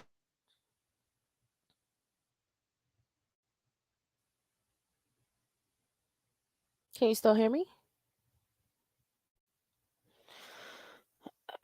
Yeah, if you can, yeah, I think your sound is out. You can still hear me, hopefully. Yeah, hopefully you guys can still hear me. Can you still hear me? Hello? Okay, it looks like we've lost her. So hopefully she'll be back. So for now, let me just go back in the chat because I did say some Yo, good things. Yeah, okay, yeah. So what were you saying? Yeah, you were saying? no, I was saying, basically, just because people are rich and people are poor don't mean that poor people are not hardworking. You get people that wake up every day and take out garbage. You get people that wake up every day and do construction or wipe down windows from the crack of dawn to the crack of night. They probably work harder than the rich man. You understand what I'm saying? Hmm. So that hardworking thing that goes out the window. I'm just saying that people need to stop looking at what people have and start looking at what you have in common with a person. You understand? Because Right. I think it will go a lot further, because even if a person ain't rich and you both have things in common, like, all right, if I met a guy tomorrow, yeah, and Hmm. I'm rich and he's not rich, but we have a loads of things in common. He probably has the same drive that I have, but he just kind of had bad opportunities in life. Me with my rich self, I can kind of help him out and put him on the same level that I'm at, and let's be that power couple together. No one ain't willing to do that. You All know, right, but okay, people just want to be meet that realistic. Let's people be just want to meet realistic that though. that If rich you're rich, person. And but let's be yeah, go on. realistic. If you're a rich person, most rich people are not just, willy nilly in the hood. No, I People never. hang Yeah, around I know who that. they're I know around. that. I know that. I know that. I know that. So the chances of him bumping into somebody who's organic and real and natural and doesn't have that heart of envy or, the heart of, trying to get what you got, you know what I mean? That Hmm. gold digging mind. I The hear that. chances of them being around that person is going to be slim because people hang around. It's like birds of a feather, they flock together. I know that's a cliche saying, but it's actually true. I mean, Yeah, it's and true. that goes for any level that you're on in life. You could be a person from the hood. Most people from the hood hang out with people from the hood. Yeah, Most that's people who true. party hang out with people who party. Most people who read books hang out with people who read books. Astrology, everything. Everybody hangs out with who they can relate to. Hmm. So the chances of a rich man being hooked up with a woman who's organic, who doesn't have that eye of envy or that eye to be a gold digger, he's most likely not going to be around her because he's not flocking around her. No, that So, is true. That is right. true. That So the is. chances of them connecting is going to be kind of slim. Yeah, that is true. That is true. That is true. You know what I'm saying? And if you a millionaire nigga running around, you know you can't just be willy-nilly in the street. You already got people who's hating on you, who's trying to kill you. So you can't just be No, I'm not rolling through the saying for him roads to be like that. walking up and down in the hood and looking for a girlfriend. You get what I'm saying? I'm just Mhm. saying I know he remembers someone or something or a girl or something that he remembers that he did used to like. And you know what? You could probably put her on and put her on the same level because a lot of these rich people, a lot of these rich guys from the hood, yeah, I'm not saying every single one of them, but a few of them, they got put on by someone else that was rich that looked You're at right. them and said, you know what, I see something in you, let me put you on and let me put you on my level. They never and then some of them guys when they get to that level, them hood guys that got put on, yeah, Mhm. they forget about everything else. And then they want to keep they looking at the plastic Kim Kardashians and all this rubbish. And next thing you know, they're having mental breakdowns and buying houses right across the street from their wife looking like a stalker. Like, what are you doing? I just You're think right. like, you know what, sometimes just like someone looked at you and was humble and said, you know what, let me see what this person has and let me put their thing to the table. Why can't you do that with a regular girl?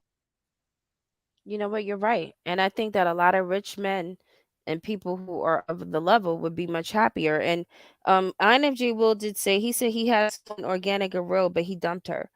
And then Mia Moore said he had a beautiful woman already, Alexis. He chose to Yeah. leave her and move on to what he assumed was better. And Yep. these people are right in the chat because it is true. Like, when a man gets money, or even if a woman, but most likely it's most likely probably men who, Yep. when they get to a certain level, yes, they do dump the organic chick, Yep. the plain Jane. They do leave her behind because she is not going to be able to, I guess, Be an stand up to asset, those like what, standards for the be pictures and stuff. be that asset on his arm. That, see what I was Right. saying before. Guys are kind of it's a using thing. Like, I'm only gonna be with you because you look good on my arm. Let me dump this, or the girl that loved me all my life and held Mhm. me down and cooked my food and washed my dirty socks. Fuck that Damn. bitch. Yeah, I'm gonna go out with the plastic girl for 5 months down the line. You realize that the plastic girl don't even have no substance to her. She's just Mm, plastic. You can't get divorced because you're stuck in a situation, and this girl's trying to divorce you for all your monies. What? mm. Like, bro, sometimes I think guys are just crazy. You're Are right. You're right. You're right. And it makes sense, but you got to understand the whole thing about it. You know what I mean? Once a person gets to a certain level, you know what I mean? Of course, the people, again, the birds of the feather, they're going to flock together. So the people that he was hanging out with before, it's a different group of people that he's with now because he got that money. So the I people know. that he's up around now, they're elite. You know what I mean? They got money. They got access to women who look good. You know what I mean? They Yeah. may not have no soul or anything, but they look good. So of Mhm. course they're gonna encourage him to tell him, like, look, I know you like Miss Plain Jane over here. I know she loves you organically, but we're gonna have to take pictures, and you're gonna be on TV. You're probably gonna have to do a couple of shows and stuff. And Miss Plain Jane right here, no matter how much makeup and wigs we put on her, she just doesn't fit the look that we're looking for. And if you want to keep this contract that we're giving you, you're gonna have to get rid of her. You know what I'm Damn. saying? Imagine if someone came to you and said that shit. I'll be like, boy. But isn't that how it goes? We stuck between a rock and a hard place right now, aren't we? You're gonna have to get rid of. Ah! Oh Oh shit! shit! And you know what? When the nigga's looking at the money, he's like, you know what? Bye, God Plain Jane. And I got to damn! go. I got to I ain't even go. gonna lie. If someone I came gotta to me go. with that shit, I'll be like, boy, my nigga, we're gonna have to work something out. Like. But even if he stood with the Plain Jane, Hmm. Plain Jane is gonna be so broken by the time he's finished that she's gonna leave anyway. Because what woman is gonna sit back and be okay with somebody who she was with when he didn't have no money? Now Hmm. that he has money, is coming home every night smelling like wolf pussy, and he's drained because he got fucked by some star-studded bitch. He got Okay. glitter all over his lips and his face and his clothes and his hair. No woman is gonna go for that. Mm-mm. So she will eliminate herself because of the situation. So Facts. again, he's gonna be around those types of people anyway because they're not matching. That's And true. that's what happens sometimes in a relationship, that you can get with somebody Mm-hmm. and it's written in the cards for them that they're going to be famous, they're going to be a millionaire, or they're going to be somebody who's well known, and the person that they got with in high school, she's not about that life. She's not thinking about that. She's thinking about just having two or three kids and living a simple white picket fence house, and just living like a plain Jane. She's not ready to move up to that level. So you have to make a choice. Either you're gonna forget about your dreams, throw it all out the window, and basically lower yourself down to try to accommodate this person who is not on the level. You get what I'm saying? So Yeah. somebody who got the money and the prestige and now they're around a different group of people, the plain Jane is going to be eliminated no matter how you look at it. It's not going to match. You get it? So of Mm-hmm. course he's going to come across a Kim Kardashian. Mm-hmm. So, but I get what they're saying in the chat that he did have somebody organic and stuff like that, and Yeah, he I was just dumped her or reading that. whatever. But it's because the levels changed. Mm-hmm. Hold Mm-hmm. on. Let me turn off my oxtail. Hold on. Are you making oxtail? Girl. This is Bethany. I want to find something beautiful.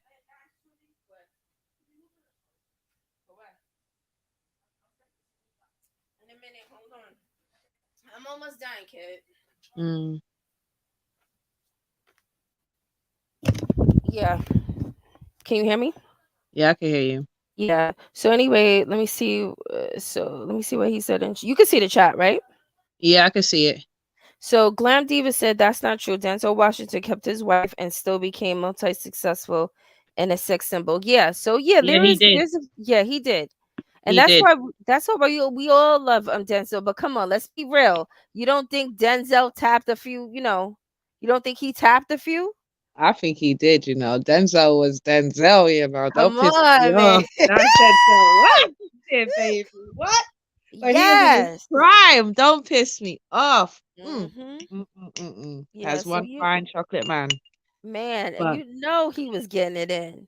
You know he was getting it in. So I'm That- sure, no disrespect, but I'm sure that Denzel probably came home a few nights smelling like wolf pussy and his wife just accepted it. And I'm so sick and tired of people saying, well, they've been together for 20, 30, 40, 50 years. It doesn't matter. Just mm, because somebody was married for 20, 30, 40 years does yeah. not mean that that was a good marriage. It just means that That's fact. somebody within that marriage tolerated the bullshit. That is That's facts. what that means. That is So facts there's because nothing you to show always hear off and sorry, nothing you to envy. Go ahead. sorry to cut you, but you always hear married couples say, you always hear them say, "Oh, it's not easy. Oh, no, no, it was a very hard road." Why? Why was this such a hard road? What made it hard? Give us the details. That's what I want to know. Was it the bills? Was it the finances? Or was it cheating? It was everything. It was You know, everything. because It was every everything. time you hear couples talk about, or marriage couples talk, they always give you that one line. Oh, it was never easy. It was a hard road. You're like, damn, it's a bit of a turn off to get married, then, isn't Look, I've it? been married. You know how long I've been married. And let me tell Yeah. you something. I'm glad that I've been there and did that because I have no desire, absolutely none, Mhm. running through my blood. Maybe next month it might be different. Next year, who knows? You know what I Yeah. mean? You know how life is. But for now, Mm. honestly, I'm turned off by marriage. I'm not Yeah. when I see people on Instagram or whatever in life, period, and they're showing off and talking about, oh, my husband or my wife. I'm like, please stop running game. You could run game on somebody who's single that has never been married, but you can't run that game on me. Mhm. You know what I'm saying? Because I know that marriage is not what it's all cracked up to be. Facts. And like I was telling you earlier, sometimes people who are married, when they have no other choice, because the man knows that if he leaves, he's going to lose at a minimum. And this is the very basic minimum, 10% of what he has earned or his livelihood at minimum. And that's rare that he will lose 10%. Yeah. It's common that if a man wants to leave a dark wife, he's going to lose at minimum 50%. So when a man is dealing with this situation, he knows that if I leave this woman that I'm no longer in love with, no longer attracted to, he's going to make the best out of the situation. And dealing with social media, now we have a thing where there's a lot of couples and married people who are basically flaunting and flossing the fact that they're in a relationship or in a marriage, and essentially showing off to people who are single and putting out this facade that it's one way when it's another, Yeah. and it's making other people jealous. And they're Yeah. doing this for the people. It's Even when I look at social media, I'm looking at some of these couples and I'm like, now we have a thing in today's society where, people take pictures and they try to put up their best. It's always good to put your yeah. best foot forward, of course. But Yeah. it seems like when I'm looking at these pictures and I'm looking at these couples carrying on, it seems like they're doing it mainly for the show. You know Mhm. what I mean? They're putting a lot of energy into showing the public that their relationship is good, which I believe is a facade. You know what I Facts. mean? And they're using it to make other people jealous because they can't get out of it. And see, a lot of people don't know about that facade. No, But it's again, true. I'm not interested in getting married because marriage is a covenant, Mhm. it's a soul tie, it's a contract that it's Yep. very, very easy to get into, but it's Yeah. extremely hard to get out of it. And that could be for a man or a woman. Like we was talking the other day, domestic Yep. violence is high as a giraffe's pussy these days. Don't you see it? Every time I turn around, somebody's getting bodied, men and women. Oh my God. Yeah, it's so true. I was watching Eyewitness. I just clicked on Eyewitness News the other day. There was this cop, and he was talking about how he adopted 5 kids because the husband came home and the woman shot him dead. So she's in Damn. jail for life and he's dead. And they got these 5 kids that's under the age of 10. And Damn. they were put in foster homes. So the cop, he felt bad and he was like, damn, he feel bad about the situation. Him and his wife, I guess they can't have kids or whatever the situation is. So he Yeah. went to the home and he told the kids, he was like, would y'all like to come with me? And they was like, you gonna take us in? He's like, yeah. He adopted the 5 kids. Why? That's Because the wife killed her husband. damn. Damn. And Damn. I Damn. don't know how it is over there in the United Kingdom, but I know over here in the USA, Mm. domestic violence is I've never seen so much domestic violence ever in my life. I mean, every Yeah. time I turn around, somebody's getting killed. Something is happening in these relationships. You And know what? that's Domestic go ahead, violence go ahead. happens over here, but in America, it seems like because you guys have more access to guns and stuff, Mhm. girls be getting killed more over there. I can say. Like I hear loads of stories about this girl got shot by her baby father, this woman got shot by her boyfriend, this woman got shot. I'm like, damn, Mhm. damn. I'm not saying it happens over here, but guys don't be shooting girls. I Not know, like but that. didn't you tell me you had a friend that got killed from a domestic violence? One of your friends? Yeah, he didn't shoot her though. He didn't shoot her, but he killed her because he hit her on the head with something, or he hit her on the head and he hit her in the wrong place and she died instantly. Mhm. And then obviously, hid her in the trunk and all that crazy malarkey. So I'm saying it does happen over here, Right. 100%. But I'm just saying over in America, they tend to be shooting girls a lot more, and I'm like, damn, that shit is crazy. So why do you think the increase of domestic violence is happening? Because again, I don't remember hearing so many stories. I mean, it's back to back to back to back to back. I Yeah, mean, it's very frequent. I mean, And it's sad to say that, I'm sure when we get off the phone, probably by the end of this week, we're probably going to hear about, God forbid, 2 or 3 more people who've gotten killed Yeah, from that's domestic it. violence situation. Why do you think all of a sudden that this is a problem? It seems like it's risen. Why do you think that this is happening? You think because of the COVID? F- a piece of it, a piece Mhm. of it, and what's it called again? What's it called again? Something programming.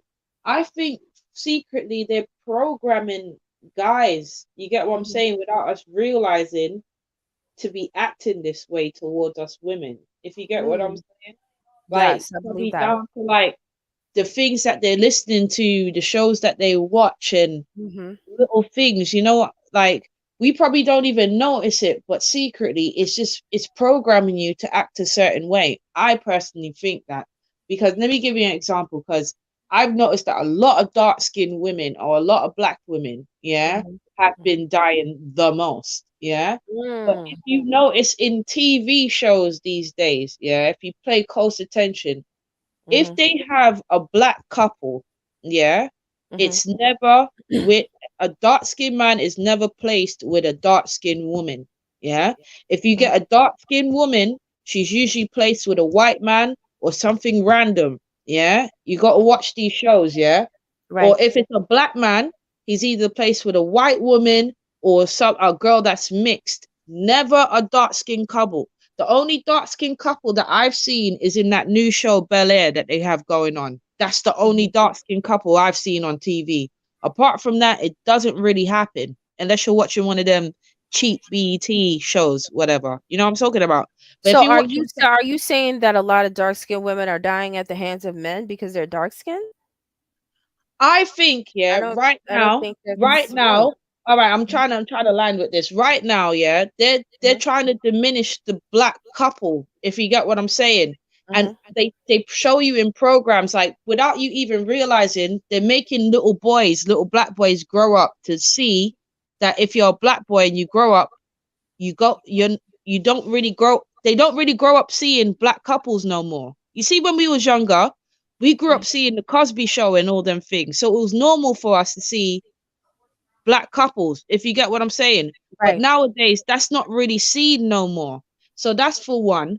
For Mhm. two, obviously we already know the stereotype that black girls get. We're angry, we're aggressive, blah blah blah, and what have you. Yeah. Mhm. Now let me give you an example from my perspective. Yeah.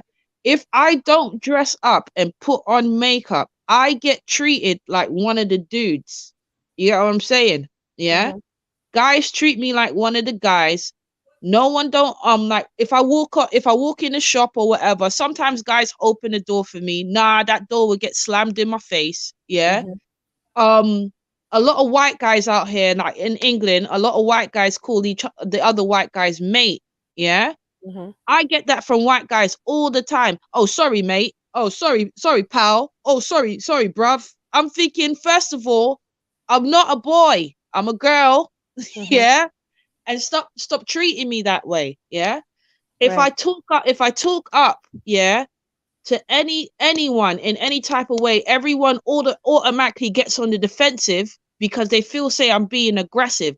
Now my point is, because we're always portrayed in that light, yeah, and never portrayed to be someone's wife and never portrayed to be in a relationship with men, we get treated the worst, if you get what I'm saying. Yeah. Mhm. So when certain men see us or certain men have us, they don't really have a lot of respect for us because the world doesn't respect us. So they Mhm. treat us as such, if you get what I'm saying. Right. So it's like if the world's treating us as garbage, why the fuck should I treat you like gold? You're a piece of shit. So more time, if a man has an Yeah. argument with a black girl versus having an argument with a mixed race or a white girl, it will go through if it will go 3 different ways. Yeah, Mhm. just because of what you look like, and I'm being real. Yeah, like Mhm. let's say I could you could say the same thing to the same guy in the same tone. Yeah, but coming from 3 different women, she will get a different reaction. If you get Mhm. what I'm saying? Now, Right. if a guy had an argument with a white woman, he wouldn't be quick to put hands on her. But a guy have an Mm. argument with a black girl, he will be quick to put hands on her. Mm. You understand what I'm saying? Yes. So Yes. I do think being black and being dark skinned does play a big root in this thing. Yeah. Mm. And it's the way like people are getting raised these days. They're getting raised to look at black women as scumbags, Yes, like they that. are. Yes, they are. Yep. So Yep. it's like that's what we're getting treated as scumbags. So Mhm. when we get into argument with a guy, they go 10 times harder on us Mm. because no one don't respect us, Makes sense. It really makes sense.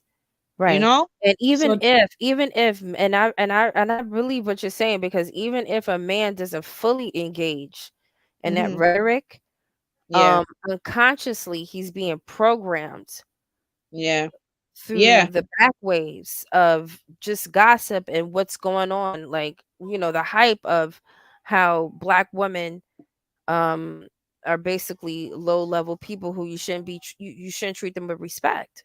yeah, But but I wouldn't agree with you all the way as far as saying that domestic violence is on the rise for dark skinned women, because from what I've seen, it's been all kind of color of women, white women too, yeah. I are believe being that. I affected believe by that. I domestic believe that. violence. It's not just dark skinned women. I think women, period. I Mhm, think, and not even women, men, because there was a story that just came out, just I think yesterday or something, that this Asian guy, he was an acupuncturist in Hawaii, and mhm, he was fooling around with somebody's wife. And I mhm. guess the husband, he was tired of, getting played. So he got up and he went to the guy's office and he shot him in the head. Damn. You know what I'm saying? He killed him because he's laying in the bed with a snake. But I thought about it today. I'm like, yo, that guy, the guy who went to the office and killed the guy who was fooling around with his wife better have been lucky that she wasn't the one who was killed. Yeah, You know what I'm that's fact. saying?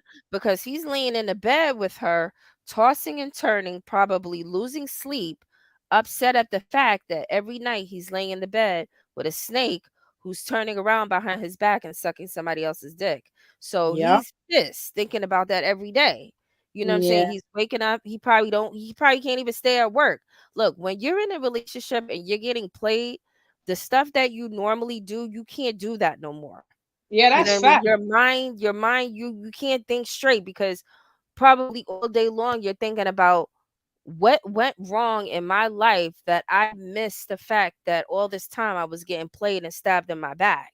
Yeah. See, it's not even so much. See, when people hear, see, cheaters, people who cheat, they can't really relate to what I'm fixing to say. But people Mhm. who've gotten cheated on could probably understand 100% what I'm fixing to say. It's not even about the fact that you are getting played and your mate is fucking somebody else behind your back. It's just a whole idea of knowing the fact that you're laying down in the bed with a snake who was so sneaky around you that they've set aside time to Yeah, go and have sexual relationships with somebody behind your back.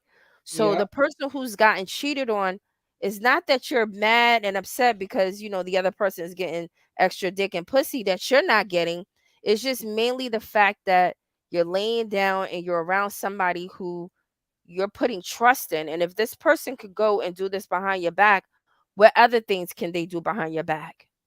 You know what I'm yeah, saying? And when you're dealing with somebody who's betraying you like that, and especially during these days and times when there's diseases, you can get herpes, you can get AIDS, and all this other different shit.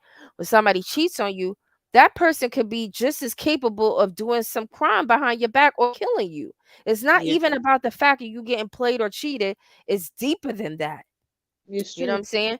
And a lot of men, I feel like a lot of men are not willing to accept getting played as easily as women, because women, your man, you play him, it's like it's just another day or walk in the park for a woman. How Yeah, many women, okay, you got played, okay, he fucked the next door neighbor, okay, he fucked another girl, okay, he got 2 or 3 kids. Women, yeah. they It's just true. accept it. You know what I mean? They're like, okay, you got played, my man played me, my grandfather played my grandmother, my great grandfather played my, so women over time and over this life, we just have conditioned and programmed ourselves to just take it, just take the L and just move on, because that's what men Yeah. do. But Yeah. men, on the other hand, they don't, they're not programmed like that. And they Mm. don't have the patience and they don't have the emotions like women have to take that L and lay down with a snake and be okay with it. You know what I'm Yeah. saying? So Yeah. this is why when a man finds out that he gets played, it's a deadly situation because he's like, "Oh shit, this bitch is I have a snake in my bed." Number 1. Number 2, if you're a man, you thinking, "Oh shit, this I'm trying to get pussy from this dry pussy bitch. I can't even get it cuz she's sucking this Ah. nigga's dick." Yeah. You know what I'm saying? So he's bugging. So he waking up every day. He like, he went from waking up every day, going to work and being proud to work and, the sweat from his brow and making that money so he can maintain, pay the mortgage, pay the car notes, and, put food on the table for his wife and his kids, only to turn around and he's waking up and he's like, wait a minute, I'm about to go to work. And this bitch is about to go to the acupuncture and suck his dick. He can't work. He can't go to work like that. He can't work. He at work. He got to work on time at 9, how he's supposed to get to work. But around 11, he's thinking, whoa, this bitch is at the acupuncturist office sucking his dick, and here I am working. Fuck this. Yo, I'm leaving early, yo. This nigga left early, No, went it's and true. picked up a 45, put it in a brown paper bag. I heard he put on a little Scully or whatever. He was like, you know what? He dipped in his car. He was listening to Wu Tang. And he rode up to the acupuncturist office and he went up in there. He was like, "Oh, word, my wife just sucked your dick." Boom, nigga. Damn. Boom. Damn. Fuck this. Fuck Damn. this. I don't care if I go to jail. Yo, I was just talking to, moms, and she was telling me that she believes that the domestic violence is so high right now because I believe that people are at a point right now, especially with this whole COVID thing that we've been going through, that people don't really value life like that no more. Damn. You know what I'm saying? They don't really value life. So, the threat of going to jail for killing Mm. somebody, that threat is not imminent in people like that no more. Yeah. You know what I mean? Yeah. Because of the wave, the energy that we're going through with the government constantly telling us that people are dying like flies and, you can die any day, God damn. if you Yeah. don't put the mask on too tight, you know what I'm saying? So people are like, "Fuck it, yo, I got played. Yo, we gonna die any day from COVID. Fuck it, nigga. You play me, boom. Fuck it. You know what I'm saying? Yeah. We all gonna die anyway. So Yeah, that's it's the true. way people are at right now. Like people are on the edge right now. You can't see it. Yeah, it's true. It's true. They are. It's People true. are on the edge. They don't give a fuck. Like people, the way people are moving around these days, you could tell that they don't really care if they go to jail. Yeah, it's They true. don't really care. So if you play them, it's like whatever. I'll take the L. We gonna die anyway. According to the government, we dying anyway. Yeah, it's true. It is So true. domestic violence is on the rise, but to say that it's just a dark skin thing, I think that might be a little bit far fetched. But I feel you on that though. I feel you I on don't that, know. and I think it's the programming from everything that's going on, and it's the lack of respect, especially for the black woman. But why do you think that is? I mean, do you think Say that again. Sorry, I got cut off for a second. Oh, fuck's it's sake, the I lack got. of respect for the black women? But why do you think that is? I mean, do you think that somewhere down the line that black women have displayed characteristics that are not to be respected? Every woman has. So for everyone to just pinpoint what black women do, I just think it's annoying because every woman has done certain things that you get what I'm saying. There's white women prostitutes, there's Spanish women prostitutes, there's black women prostitutes. Mhm. So I couldn't say why they act like that because they always make it seem like, oh, black women, you act so ratchet. There's ratchet women in every race. Yeah. So I don't know if you got access to the chat, but we could read a little bit chat, and I'm gonna ride up over there. I think we've been on for like 2-3 hours or whatever, but if you can see some of the stuff that they've been saying in chat, hopefully we can, communicate with them. I'll go over a little bit of house information and we'll get out of here. But Mia Moore, basically, let's see. So I answered the thing about Denzel. So Mia Moore said, I don't think the label makes them leave the woman. If anything, they prefer to be single. Mia Moore also said, I believe they always wanted the plastic woman.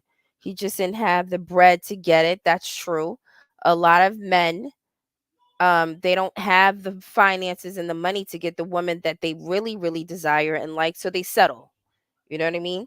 And they settle with a woman. And then sometimes, and that could be even for a woman. Sometimes, if you don't have the money, if you don't have the finances, or if you're not around the crowd of people that could put you in connections to the people that you really, really desire to be with, then you do settle. You know what I mean? You settle for whatever's around you.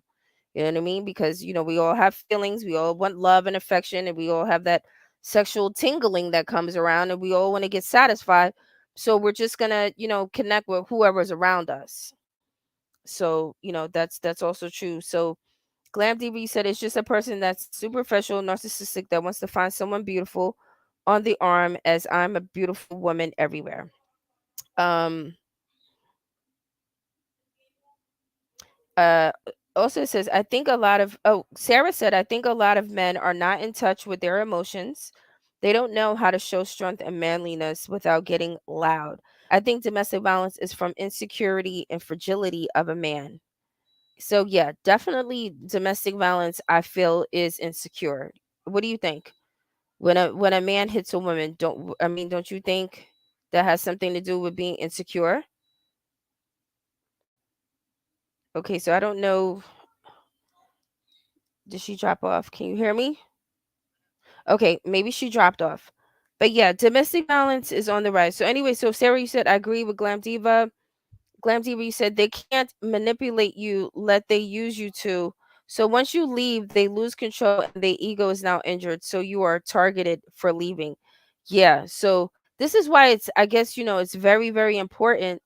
But life happens. You don't know who you're gonna get hooked up with. People are like wolves in sheep clothing. So you don't really know who's who. You can only pray and hope that, you do get connected to somebody who's real.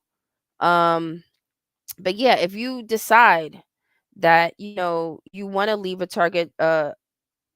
a toxic situation, you can become a target. And it's very, very dangerous. And I'm starting to see that it's very dangerous, not only for men these days, but women. You know what I mean? If you decide that you no longer want to be in a toxic situation, it can be very dangerous to leave. You know what I mean? So let me see. Glam Diva said, which social media a lot of women are putting them on blast, exposing their behavior and abuse. I'm not really sure. And then Glam Diva, you said type over voice texting. And Sarah, you said yes. Their ego is injured because the woman is no longer fooled, so they can get loud, then throw shit, then throw you at a display of power. So I want to just go back up real quick. So I'm gonna go back to, yeah, so I'm gonna go back to Mia Moore. Well, where is that? Okay, so Glam Diva, going back up, you said they both have Pisces moon. What happened to Alexis? I didn't know that Kanye West had Pisces moon. I think that's what you're talking about. Then Glam Diva, you said my mom and sister said that they want to do whatever they want to do on their terms. Sarah, I didn't know that you were Sagittarius. I love Sagittarius. She said, I'm a Sagittarius, can't seem to find a good match. We are argumentative when we hear people's bullshit. And then Nicole, you said Sag needs to argue and need freedom, and Cancer is clingy, controlling, and vengeful, and get offended. Mia Moore says Sag loves to throw rocks and hide hands. Um, Sag is emotionally abusive, and Cancer men might kill you. Yeah. So yeah, we know all these things. Let me see what happened to my guest. Yeah. So guys, I'm going to, let me see. Hold on. And then let me go ahead and Can you can you hear hear me? me? Yeah, I can hear you now. Okay, good. Yeah, sorry. I don't know what happened, Mr. It was my internet. Even funny. Yeah. Okay, so I'm back. All right, hold on.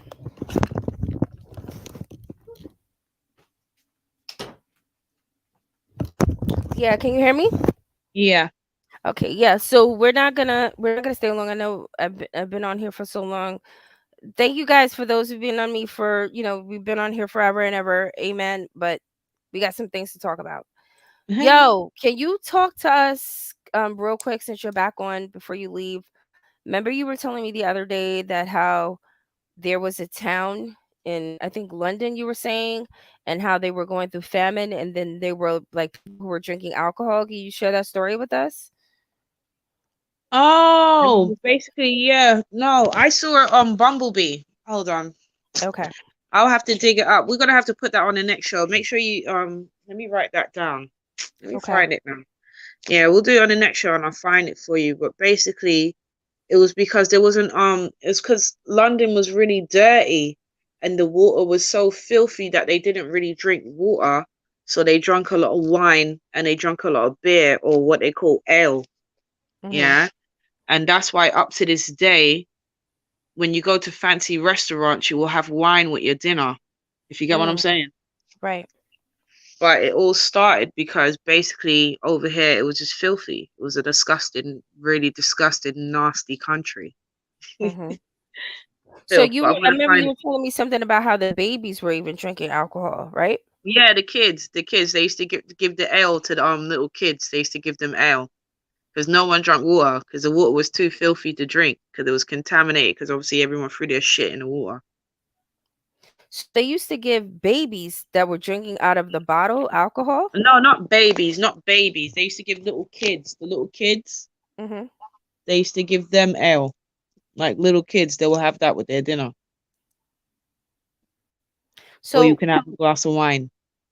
So do you think that that situation right there is an energy that is still lingering on in today's society or why people drink alcohol? Yeah, 'Cause remember we were talking about that the other day. yeah. That's why I said right up to this day. That's why they still drink wine with their dinner Mhm. because that was a tradition that they used to do because they didn't have water to drink because the water was so nasty. So the alcohol just got incorporated with everyday living, and now it's turned into like I don't know what it's turned into, but yeah, I definitely think it made contributed a lot to the situation. So basically they put the alcohol in the water because the water was too contaminated to drink. No, they didn't put the alcohol in the water. They just didn't drink the water. So they started brewing ale out of obviously the barley and all of that stuff. Yeah. Mhm. And making the wine from the grapes or whatever they make the wine from. And Mhm. they used to drink that with their dinner instead of water because they couldn't drink it because the water was full of shit. Mm. Literally. Wow. The water was full of shit so they started to drink alcohol. Yeah, and they drank the alcohol. Mm. And like the barley, don't get it twisted. The beer wasn't like some like 8% beer. It was like some little wheat beer, probably like 3 to something percent or whatever. And then you Mhm. had the wine, and obviously you had your stronger wine, which was your brandies and your cognacs and all of that, Mhm. and all of that stuff. But yeah, that's basically why they used to drink so much beer and so much liquor. And Mhm. obviously back then, for I need to find a thing, but it said it wasn't surprising to see loads of people out on the street drunk all the time because they Mm. always used to be drinking alcohol. And this was a whole Crazy. town you said that was doing that, right? This is England, man. This is the UK. I'm telling you, their history is disgusting. Like the all down to the sugar when sugar became popular over here, and obviously only the rich people was allowed to use the sugar. Mm. And then they used to overdo it on the sugar to the point where their teeth used to rot out and used to be black and nasty. And then it Mm. became a fashion statement out here. So all the poor people out here used to chew on charcoal or something like that to make their teeth look black so they can look like the queen. Wow. Wow, because I know when I was living in the South, there was some Mm. people in the South that used to chew tobacco. And I Yeah, yeah. remember that they wasn't smoking cigarettes and it would come in like this round thing Mm. and they would chew it. And when you would see their mouth would be rotten. Like their teeth would be black. They would have black teeth and the tongue would be black. And I'm like, they just chewing on this Girl, tobacco. Ugh. You know what I mean? And like there's another few YouTubers that I used to keep in contact with, and I was just telling her, one of these days I would like to come on this show, and I want to talk about the energy of alcohol. You know what I mean? Because Yeah. I think that a lot of people who do drink alcohol, they don't drink it because they like it. They drink it because it's some type of desire from an inner spirit that they Mhm. have within them. And the only way that spirit can be activated or come out of their body is if they drink the alcohol. Yeah. And I it believe. makes sense. It makes sense that when you go to the store to buy alcohol, that the store is called spirits Yeah. because whatever it's like a genie in a bottle. Oh my God, it's so true. You know what I'm saying? And according to what bottle you buy, according to the type of genie that you're letting out of that bottle, makes sense with remember that show The Genie? Yeah. You know what I'm saying? I think that was based off of alcoholism. And every Wow. time you would drink from that bottle, that spirit will come in your body and turn you into another person. Wow. It's so true. You know It's what I so mean? So that's why when you go to these stores where they sell liquor and stuff like that, these bottles, it's like there's like spirits inside of them. yeah, it's You know true. what I mean? And once you purchase this particular genie that's within that bottle, you drink it, and then that spirit that's in that bottle that's been sitting there, it takes over your body and has the ability to come out. It's like people who died, and the only way that they can be revived is if they take over your body. It's like a host that they take over. It's true. You know It's what I'm true. saying? So it's like the genie in the bottle. So once you drink out of that bottle that has that spirit enters your body, and now it's like they have a host or a physical frame that they can use. It's like a vehicle that they can use, Yep. only temporary until that energy starts to wear out. Yep. Yep. It's true. So That's true. yeah, so I said one of these days, hopefully I could come on here and I could talk about that because I Yeah, believe yeah, yeah. I'm gonna look into that. Next time we yeah, come on the show, I wanna talk about that a bit more. yeah, because I believe that a lot of people who are addicted to alcohol and drugs and things like that, they themselves don't really want to do it, but it's Yeah, like this some type of desire or some type of feeling within them that wants that. yeah. So they Well, use that. sometimes it's boredom. It's Okay. sometimes it's boredom. I can honestly say sometimes I find I drink in it, yeah, Mhm. and sometimes I find myself I drink because if I don't have nothing to do that day, or if I'm not working that day or anything like that, and I'm just here, Mhm. I get bored, and I just think, you know what, fuck it, let me just get myself a bottle of this, sit down, watch some Netflix, and drink this bottle away. So I don't know. I don't think it all the time. It's just because, like, there's some urge. I think sometimes this is you can actually just be bored or loneliness or what have you. You get what I'm saying? Or depression. Lo- so so loneliness. I'm telling you. No, So you laugh. loneliness. You So laugh, but then loneliness is a is this a trick? yeah, Okay. there's hella people. All right, bear in mind, there's hella like we laugh because we got people to talk to. You know what I'm saying? Right. But bear in mind, there's a lot of people in this world. A lot of people.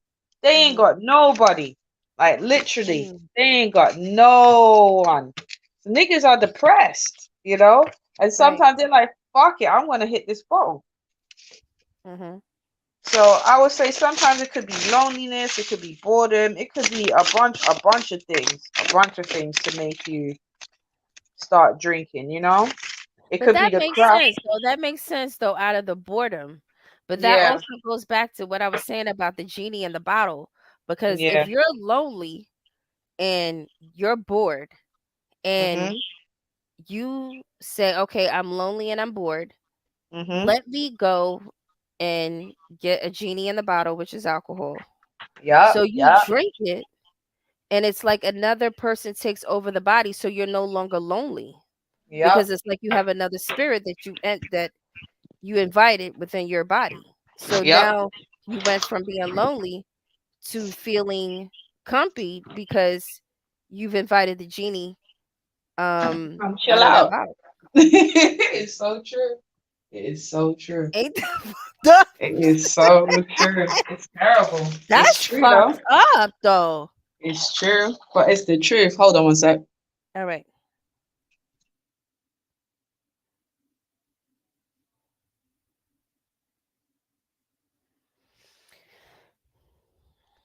Yeah, I'm back. Yeah. Yeah. Yo, that's fucked up. That's fucked No, up. no, it's That's true. fucked up. It's true. But I really do believe, like I said, hopefully one of these days we'll probably come back. I'm gonna do some research on the alcohol, but that that also probably has something to do with that town that you said was going on in London. It was You know, London. It was London itself. I'm talking about wow. London. I'm talking about So the London whole London was itself. getting drunk. The whole of London, man. London, certain like Europe within itself was getting drunk, yeah. And Mm, Europe was a very nasty, disgusting place to be in back in that time. That's why there was so much diseases. That's why mm. there was so much diseases like the Black Plague and this plague and that flu and it, it's all coming from here, you know. But This why? What happened? How did they get the Black Plague? because What they is were that? disgusted. Because these times now, obviously, they didn't have fucking the toilet system in yet. Yeah. So Mm-hmm. them guys used to have they used to piss in a pot. You know, like what like when you piss in a pot and then you put the Yeah, I lost you. Can you hear me?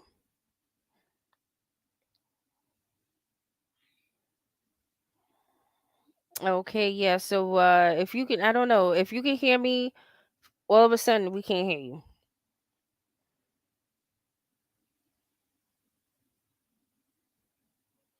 Okay.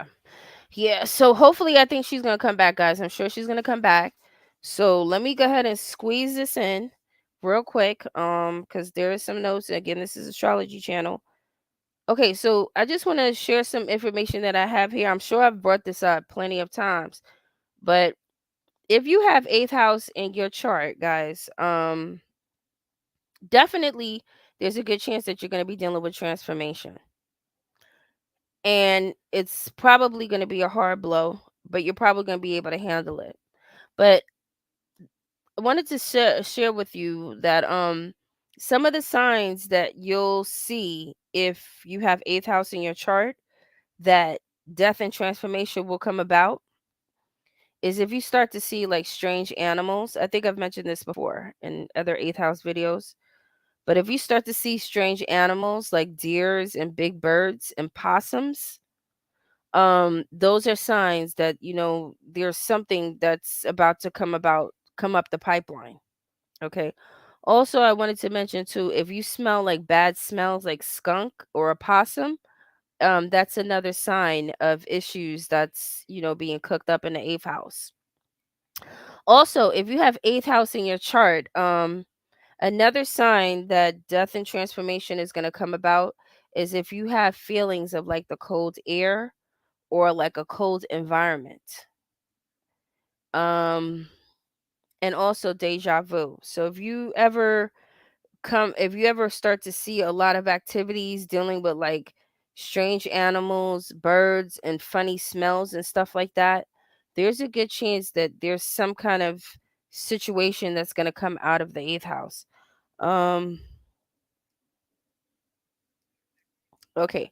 Also, yeah, let me go ahead and read this information that I had cooked up. Oh, hold on. Let me make sure. I'll see if she's on. Hold on. Hold on. Can you hear me now? yeah. For some Yeah, I reason, don't know. every time I get deep into the conversation, my whole thing just locks off.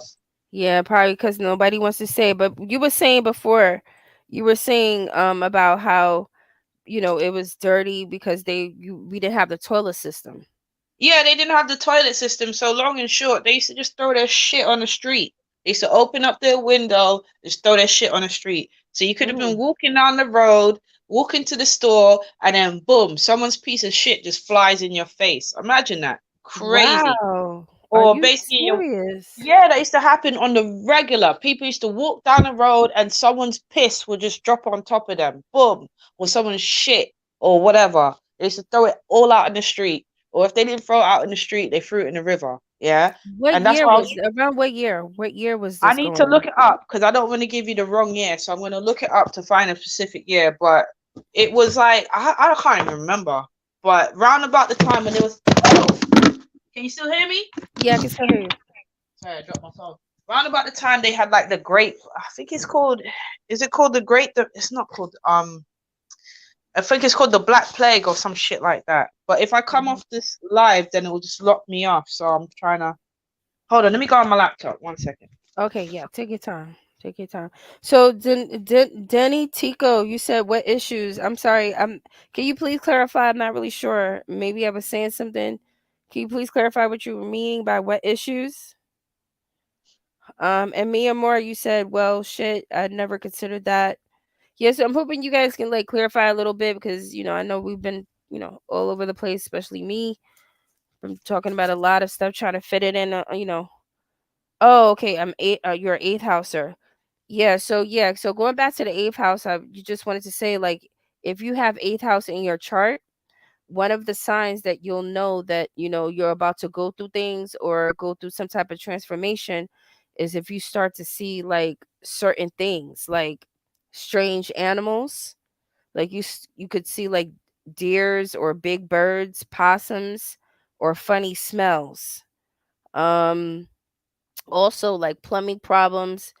If you are eighth house person and you live in a house and you have a lot of plumbing problems or problems with repairs from the home, those are signs that there's some other issues that are about to come up the pipeline. Also, if you're eighth house person and if the house is cold or you're often feeling cold or there's some type of cold section within the house or the environment, those are signs. These are just signs that things are going to come about. There's some other stuff that I wanted to talk about in the 12th house. um Hold on a few seconds. A few seconds.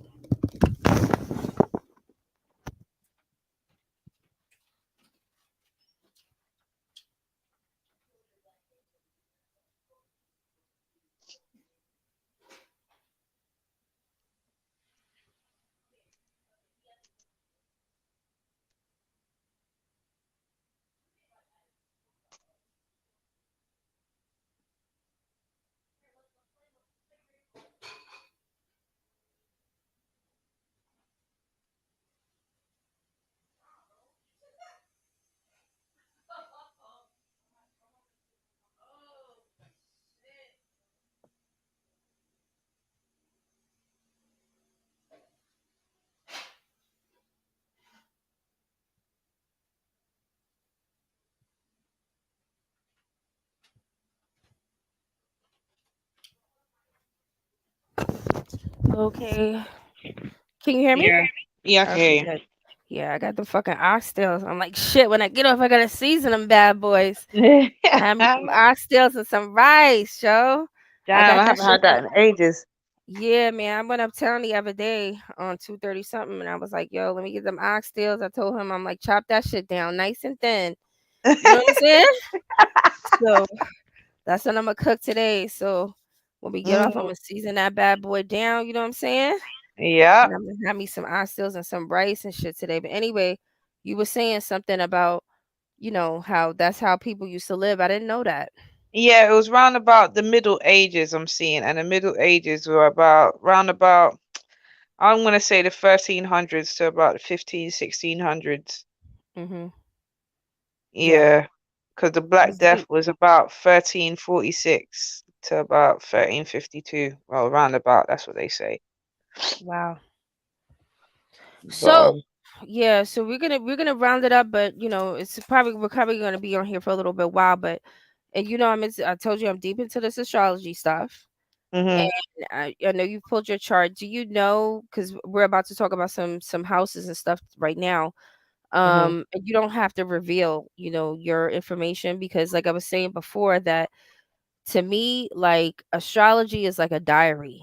You know what I'm saying? yeah, And people, I don't think everybody should have access to your private diary. Yeah, You know what I'm yeah. saying? Because to me, and there's some Asians who believe in this too. If people know your astrology chart, then they in a way, not all the time, but they can finagle and try to play you with the information they know about you with your astrology. So once again, I say that to say this: if you don't want to tell us what you got in your chart, you don't have to say it. But do you know if you have any planets in the eighth house or the 12th house? Because that's what I'm gonna be talking about right now. Nah, I don't. I don't. You don't know? Because Nah, everybody has placements. You either have yeah, placements in the eighth house or the 12th house. but I don't know mine. I don't know mine. Okay. I don't Okay. know mine. All right. Let me see. So yeah, me and Roy, you said I'm a heavy eighth house person. Then Tinko, you said what issues will eighth house face? So if you have eighth house in your chart, not again, I don't. You can easily pull this up too. If you go to astrochart.com or so Mhm. many websites, if you go online and you put in your birth details, Yeah. it could tell you. Like if you have first of all, it's 1 through 12 house, okay? 1 through 12 houses, they cover all the signs, Yeah. okay? And if you have eighth house is a dark house. Eighth house is a house that deals with death and transformation and taxes and property, other people's money and all kinds of stuff. That's what the eighth house deals with. Yeah. 12th house, on the other hand, is a Pisces house. So that house is going to deal with alcohol, like we've been talking about, drugs, Okay. friends, partying, bullshitting. No disrespect to people who got 12th house. Yeah. Um, but a lot of illusions. Okay. Um, so these are the energies that you're gonna probably deal with if you have these in your chart. So again, we all have these houses. Some houses, we all have 1 through 12 in our charts. Some houses are empty. So Yeah. for example, like somebody may have a packed first house and somebody may not. So if your house is packed or if you have any energy in your first house, then in this life, you're probably going to be dealing with first house situations. You understand what I'm saying? How I'm explaining it? And if you Yeah. don't understand, please, I'll try to explain it the best way I can. Mhm. So today I want to talk about eighth house. And basically, for those people who got eighth house, they may find that in this life that they've been dealing with a lot of situations and they're not really sure why. And it's probably because of situations in the eighth house. You understand what I'm Oh, saying? yeah. Versus a person who got a lot of houses or things going on in a 12th house, they may deal with a lot of 12th house situations. So this is why, in this life, I don't really, before I started studying astrology, I used to, allow people to, come at me with their ego and, their little agendas and shit and try to play me. But, Yeah. it's kind of hard for them to do that now because I know about people. First of all, God made us all different. We're all here to do different things. So Yeah. none of us are going to be the same. So Yeah. hopefully we've evolved to the point where back in the days, back in the days when you were younger and every mother and father wanted all of their children to either be a lawyer or the doctor. Remember that was the thing? Yeah. Go to school to be a lawyer or the doctor so they can be proud and brag to their friends. Life is more bigger than that. Not all of us are here to be a lawyer and a doctor. You know what I Facts. mean? Some people are here to be counselors, therapists, Mhm. acupuncturists, teachers, whatever. We're all here to do different things. So I say that to say this is that's how astrology works. Yeah. You know what I mean? Yeah. So when you have certain energies within your chart, there's situations and karmas and things that you're going to go through that another person will not go through, even though you were born from the same parents, Yeah, it's because you true. have karma in that house. You understand what I'm saying? Yeah, it's true. It's So if true. you have a lot of like planets and activities in your eighth house, there's a good chance that you're going to go through certain things that another person will not go through, and they're not going to be able to relate to you or understand you because you guys don't have the same energy. You understand where Mm, I'm coming from? yeah. So anyway, Yeah. let me see. So is somebody saying something in the chart? So INFJ, will you say I'm a heavy 12th house person, Sun, Venus, Mercury, and Lilith in the 12th house. Wow. And Nicole, you said where they're expensive. Oxtails is so high now. Yeah, the oxtail was crazy. Yo, oxtail, why is it so fucking expensive? That shit is expensive. You hear me? MJ? Did I lose her again? Okay, I probably lose her again. And then Nicole, you said 12 house prison hospitals. Yeah, so basically I'm gonna go over some information real quick and let me get out of here because I've been talking forever and ever. But let me see. I think I've knocked her off. Make sure I put her back on. A few seconds, guys. I'm gonna get out of here. I've been on here way too long. Okay, you could. I guess she's there. I don't know what happened.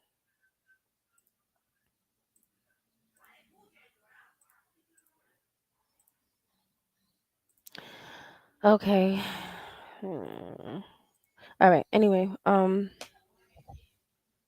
all right. So anyway, let me go over this information real quick and get up out of here.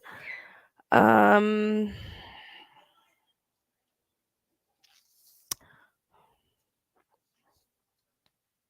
Okay. So for us who've been on this channel for a while, you already know that if you have a lot of eighth house planets in your chart, there's a good chance that you're gonna come across scorpionic like.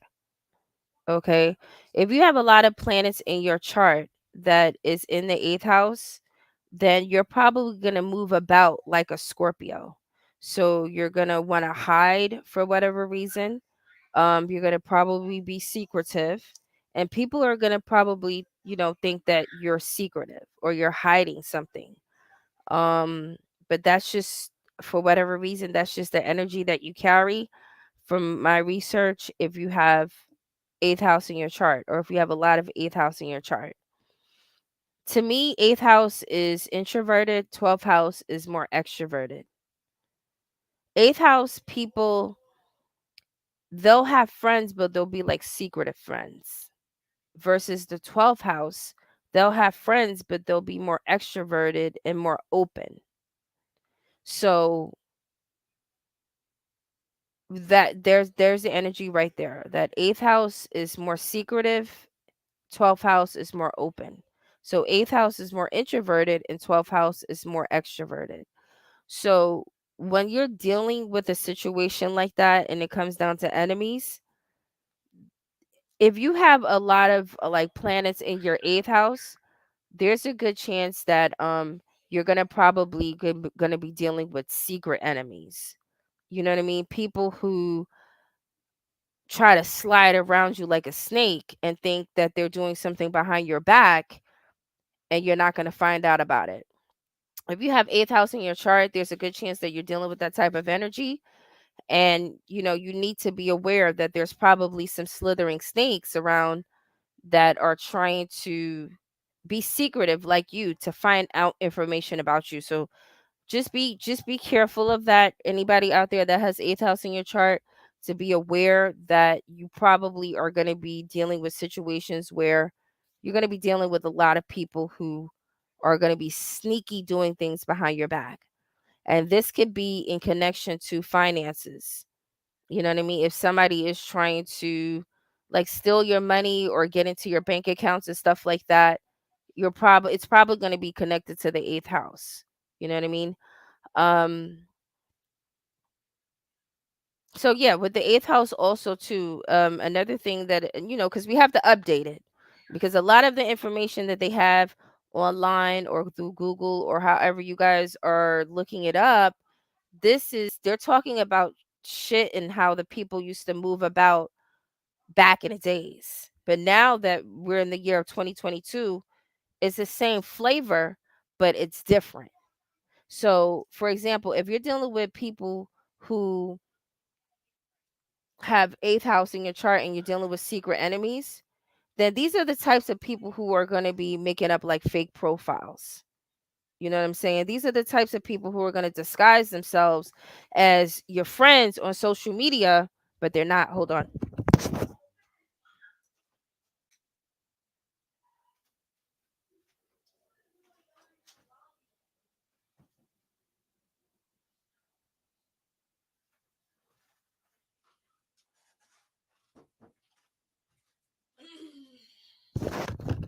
Okay, so hopefully you guys can still hear me. So eighth house, secret enemies. Again, dealing with today's society, not back in the days when we talk about secret enemies. Secret enemies, they're gonna come through social media. Okay, so if you guys are dealing with any type of social media out there, if you have, let's say, for example, YouTube, Instagram, whatever platforms that people could follow you on, you're going to find if you have a lot of planets in the eighth house that there's going to be a lot of people that's within your circle who are going to be using, again, fake profiles, fake usernames, and things like that to slide within your cipher so they can find out information about you. So this is the energy of the eighth house if you have eighth house in your chart. Let me see what's going on in chat.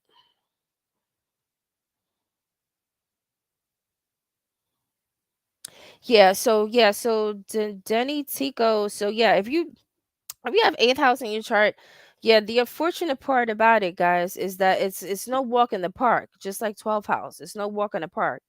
You know what I mean? You're gonna come, period. Whether you have planets in the eighth house or the 12th house, life itself is could be traumatic. But if you have planets in the eighth house, it can bring more of that trauma to you. You understand what I'm saying? So yeah, it's gonna deal with some traumatic events.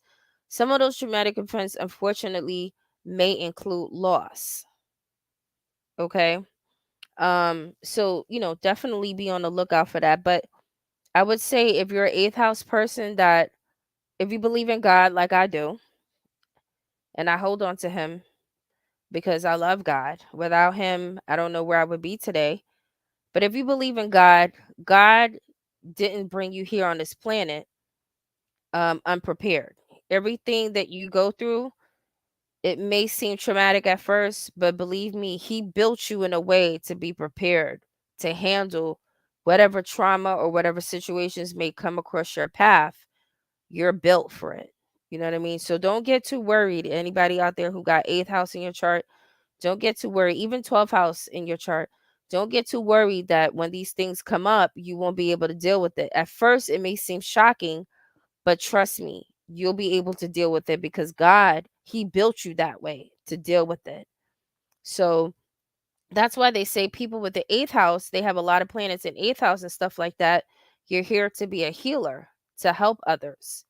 Like people in the 12th house, they're here to be friends and, to get along and to be around people. And even people in the 12th house, if you want to kind of try to divert these energies, instead of going through these things, if you know that you're going to be dealing with like inheritances and, just things dealing with money and you have planets in the eighth house, to divert the energy, you might want to get involved with things dealing with money. For example, if you have a lot of planets in the eighth house, you might want to, get involved in things that deal with finances so you can divert the energy. Just like the 12th house. Um it's bringing up, prisons and hospitals and stuff like that. So to divert the energy, you might want to get involved with things that are connected to the hospital. So, you might want to study like science or medical research, or maybe work in a hospital, or maybe even volunteer, you know, for people in the hospital. There's so many kids in the hospital that are, suffering from cancer, and so many people, period, that are in the hospital that are alone and they don't have anybody, and they're in there suffering. If you as a 12th house person has these things in your chart, in order to divert the energy so you don't become or succumb to those types of energies yourself, you can divert that energy and help those who need help in that area. You know what I mean? There's lots of people, I'm sure, who are locked up, who are there innocently. You know what I mean? They may need a pen pal, or, they may need somebody who is going to represent them. So why not study law that's going to help these innocent people come out of that situation? So again, if you have these energies, you don't have to be afraid and scared that, you're going to be succumbed by these energies. You can actually take these energies and divert it.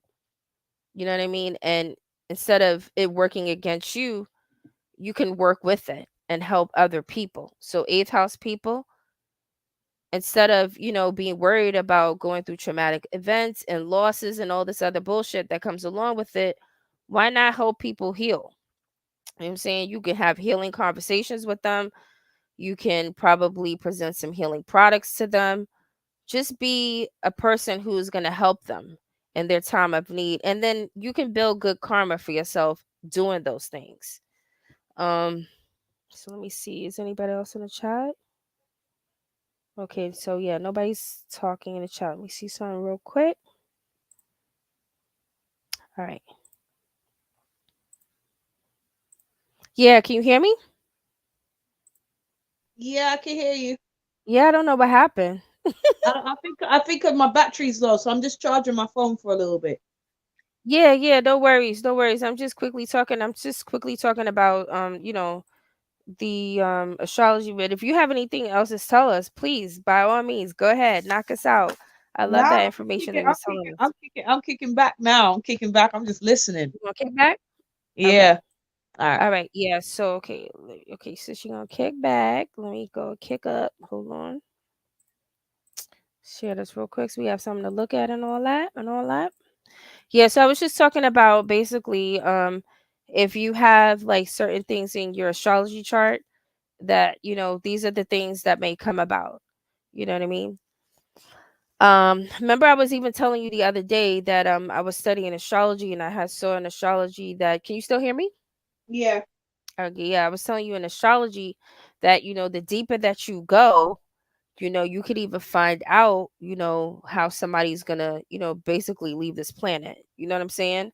Yeah. And it's sad because I can't even, you know what I'm saying? I can't even found out some shit about myself just recently. You know what I'm saying? Yeah. Which Yeah. I don't even want to talk about it because it's so scary. You know what I'm saying? But I had looked up and basically I seen that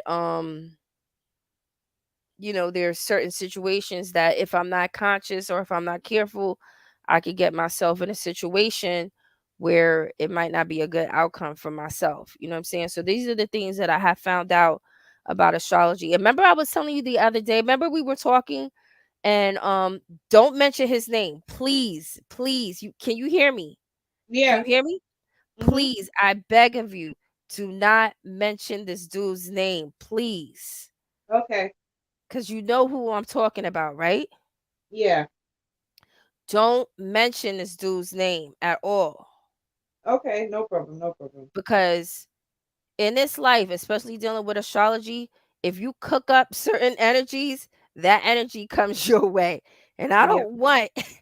I don't want his crowd of people over here. Even though I Uh-uh. know it might be a little few of them over here who be sneaking over here on the low, ear hustling and acting like I don't exist on YouTube. You understand what I'm saying? So I Yep. already know that energy exists around me, but homeboy, remember we was saying the other day that remember I was telling you that how when you dive into knowledge, see gaining knowledge is a good thing. Mhm. But Mhm. remember I was telling you the other day that I think you even brought it up that certain knowledge, the deeper you get, you could almost like you if you go too deep within knowledge, Yeah. sometimes you can like make yourself go crazy. Right or Mhm. wrong. Remember we was talking about that? Yeah. Yeah. Which is true. You can make yourself go crazy. I've even seen people on YouTube that I know. See other people on YouTube, they think I'm some small poor, like I'm nothing. No, I don't exist. Nobody knows about me. But I know that's different. And Mhm. I know that there was people on YouTube that Yeah. they probably came across my channel and they heard that I was into astrology or whatever. And I know about their astrology aspects. And what they have done was they went full throttle, Yeah. meaning that they went all out with the astrology. You know what I mean? They kicked up Yeah. the dust because they were in competition with me. You know what I'm saying? And I know Yeah. it probably sounds crazy or whatever, but I know this for a fact because I already did the research and these people then fucking took the carrot or whatever.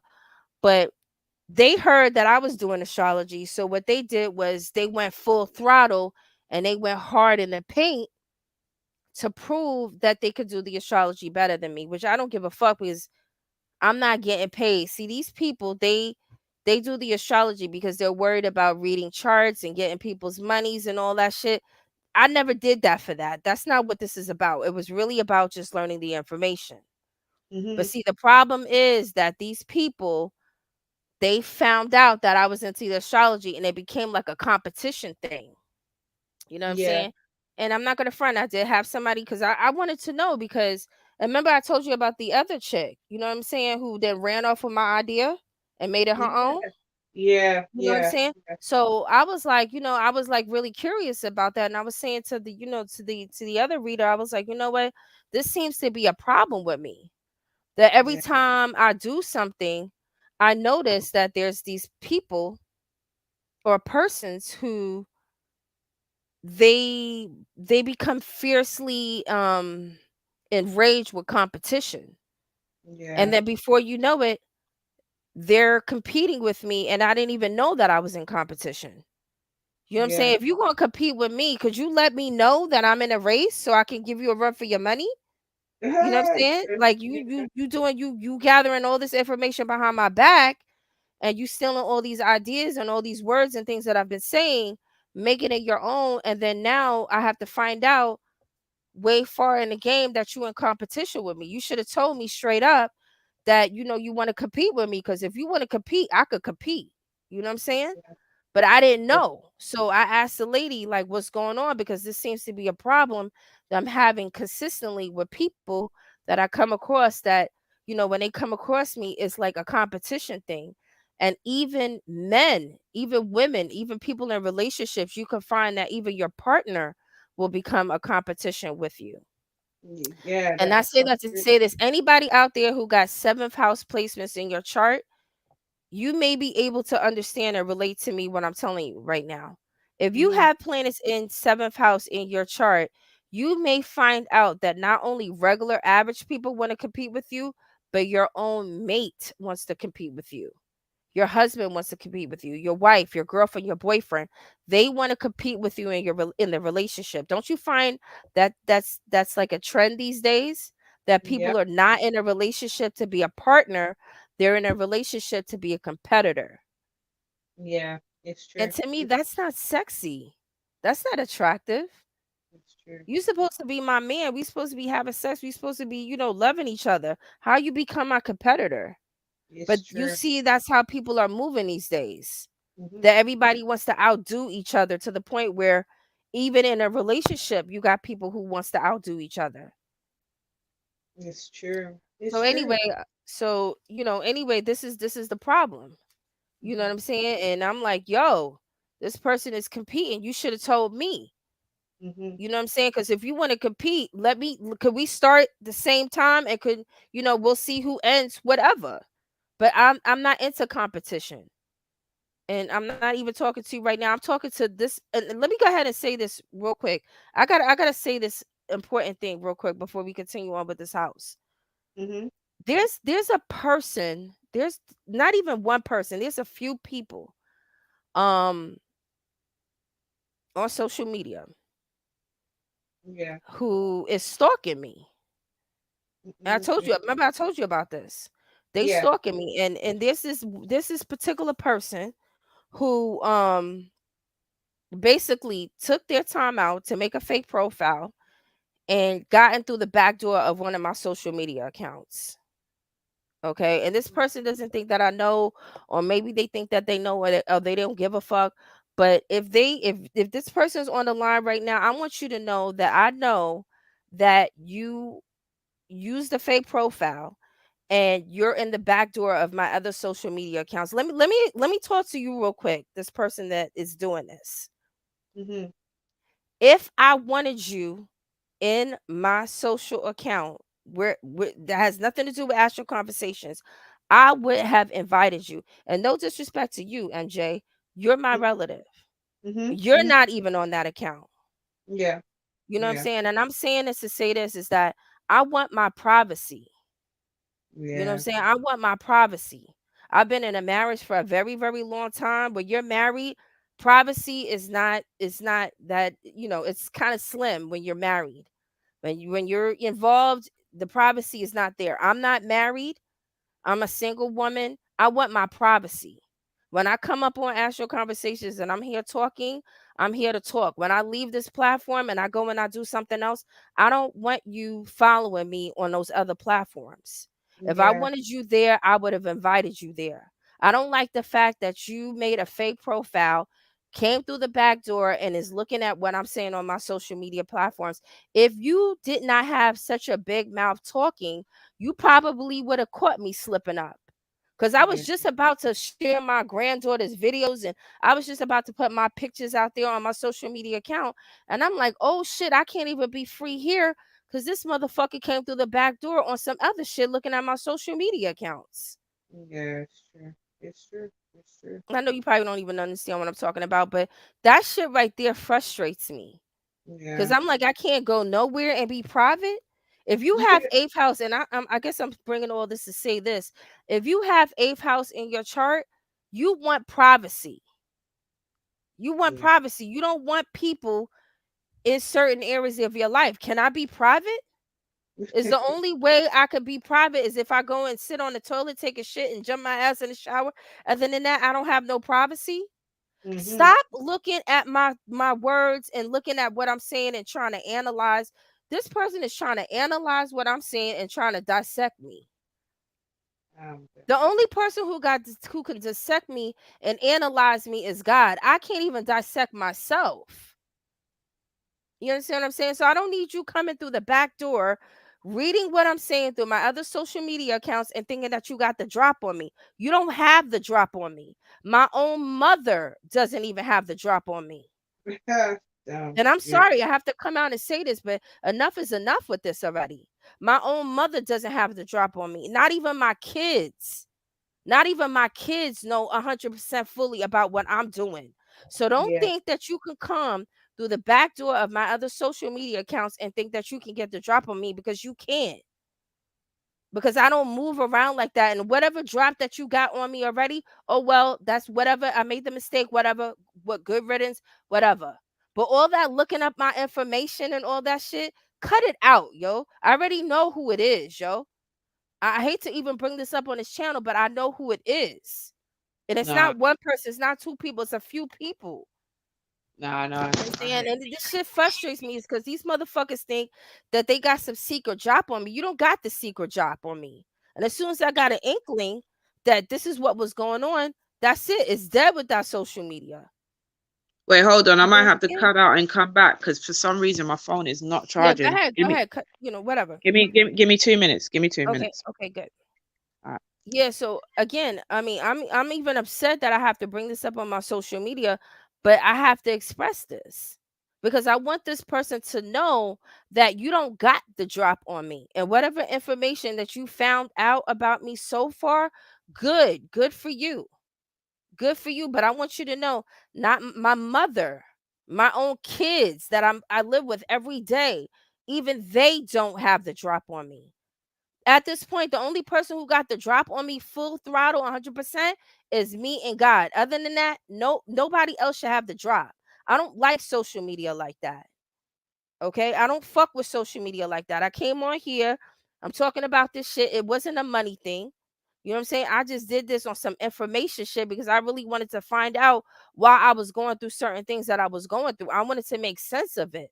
Because me sitting down and reading Psalms 23, Psalms 91, reading the Bible, doing this, doing that, it gave me temporary comfort, but it didn't really give me that full comfort and those answers that I was looking for. So, this is why I got involved in astrology. I didn't get involved in astrology because I was trying to do this to, show that I was smart or show that I knew this information or, did this because I wanted to get money from people and to be a pimp or a charlatan. I didn't do that for this. I did that because I genuinely wanted to find out the information. That's why I did this. Other than that, I don't really fuck with social media like that. To be honest with you, I don't even like social media like that because I know that social media is connected to the evil eye. And as many times as I've came on here and I've told people about the evil eye and how the shit works, a lot of people, they don't want to believe it. They don't believe that it's true, that the evil eye is a real energy out here. And if you come across the wrong person that has the evil eye, that has the evil heart, that has evil intentions, and they set their eyes and they target you, they don't have to physically touch you. It's just them focusing on you consistently every day. That energy that they're spewing out into the atmosphere, I know it sounds ridiculous, but that can connect to you and energetically it can bring you down. You know how many people I've talked about the evil eye about what, 5, 6 years ago? You know how many people after I talked about that I seen on social media that consistently came up on here and danced in front of the eye of the enemy? And look what happened to them. I'm not even going to mention names because I don't want to put these people on blast, but I've seen people from my own eyes who danced in front of the eyes of the fucking enemy and kept dealing with the evil eye. And these people have lost their life. These people have lost their family. They've lost their health. They lost their livelihood. Dealing with social media, if you're really into spirituality, like you say that you really are, when you know about the evil eye and dealing with evil people, you don't play around with no shit like this. When you get where, hopefully she'll come back and I'll talk to her about this. But when you're diving into this type of information, it could be even dangerous. I've seen people dive into astrology and other type of divinations, all that shit.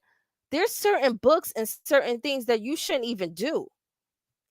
If you're really into this information, into the science, if you know about the Egyptians and all those tablets, even the tombs and stuff like that, you're not supposed to unearth those things and open it up. If you unearth those things and open it up, you might be opening up and probably releasing all kind of spirits and all kind of evil entities that you don't even know about that could take over your life and destroy your life. This information is not nothing to play with. So I say that to say this, don't think that I'm up here playing games. This is not a game to me. And I really don't like the fact that this person thinks that they're slick and you went in my social media account under a fake username and a profile and think that you got the drop on me. You don't got the drop. Because as soon as I found out that that's what you was doing, that social media is about to be dead, just like this one. The only reason why I have not deleted this channel is because I got so much information that I've researched over years that I don't just want to just hurry up. I don't just want to delete it and let it go. It's too much information I studied. So no, I'm not just easily willing to delete this channel and let it go. That's the only reason why, is because it took me years and tears and heartache and pain to come out and deliver the messages that I was delivering on this channel. It's not a game, it's not a joke. So you coming in my other social platforms where I'm doing my other things, I don't like that. I want you to know I don't appreciate that. If I did not invite you in my other social media accounts, you don't have the right to be there. You're not welcome there. I don't want you there. So why are you there under a different profile and all this stupid shit, trying to see what I'm saying, trying to dissect what I'm saying? Fuck out of here with that shit, yo, for real. Cuz I'm about frustrated right now. And I'm sorry I have to come out and say this, but this shit is disgusting. I'm not no young girl. I'm going to be 44 years old in a few days. Nothing about me is young. So stop playing with me like that, for real. And there's another person who went and looked up my other information, and you don't think that I know about that? I do know about that. How would you like it if I did that to you? Look, the point is, you're not interesting enough for me to take my time out to do those things to you. You're not interesting enough for me to go and to make a fake profile to go on your social media to see what you say. I don't give a fuck about you. Seriously, I don't mean to be rude like this, but I don't care about you like that. Get off my back. There's another person who's on my back. Everything that I do, this person does. Everything that I write down, this person does, and what they do is they try to mix it up and put it in their own way to try to make it seem like they're not copying me, and they are. And that shit to me is frustrating. But anyway, I have to say that to say this. It's very frustrating that I have to even bring this up. But enough is enough already. You may be fooling your audience. You may be fooling the people that's following you because they want to be followers and they don't know what time it is, but I know what time it is. And I don't appreciate it. Stop following me, yo. Stop following me. Get off my back. I don't even want my own kids, my mother's on my I don't want even want my family on my back like that. I want my privacy in my own space. If you weren't invited, that means you're not welcomed. And it's a shame because I have my own little social media account that I'm here trying to build. I got some peoples on there that I was about to show my pictures, about to show my my grandbaby videos and all this shit. I'm like, damn, I can't even do that because I got an enemy in my motherfucking backdoor of my social media account that's trying to see what they can gather. I don't like that shit, yo. I really don't, yo. On the real, I might even end this shit right now because I'm fucking angry and pissed because this has went on long enough. You know what? I'm about to be out. Let me just go ahead and read the chat and I'm gonna go ahead and end this. But you said two planets in the seventh house. My biggest competition was definitely an X. Yeah, it's a lot of competition going on. If you have seventh house, you're gonna be dealing with competition. And it gets very annoying. You know what I'm saying? We're all on here to do our own thing. God blessed us to be on this earth with our own gifts and talents. Go ahead, do your own thing. Why would you have to compete and do what somebody else is doing? Do your own thing. You got some talents and some gifts that other people don't have. If you do your thing, there's no competition. You can't compete because that's your talent. That's your gift that God bless you with, not somebody else's gift and talent. That's why I don't, like I said, this whole astrology thing, I do it because I really want to find out the information. I'm not up here to see, oh, if I can get more views or more likes or this and that. I don't give a fuck about that. I don't give a fuck about it because I'm here to find out the information. It's not about the views and likes and who likes me and who don't like me. I don't give a fuck because at the end of the day, when my bill is due, I can't go ask a friend. When I'm hungry, I can't go ask a friend on social media. So I don't this the connection to me, I don't have that type of connection like these other people may have because it's not I don't have that same type of feeling. So if you have seventh house in your chart, you may find that you have these types of problems.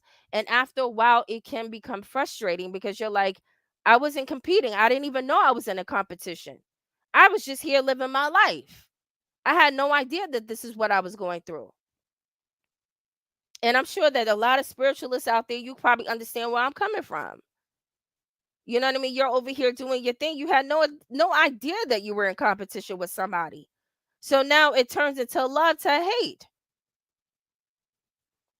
So anyway, Glam DB says Scorpio rising, too many snakes, people that always try to get over. I just don't want to be close to people like I used to.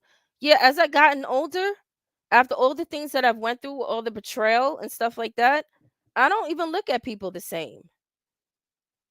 You know, the things that I've shared and the things that I've done with people in my younger years, you will never find me doing that going forward ever. And I always warn my kids and I always tell them, don't ever be so comfortable with somebody where you're telling them everything.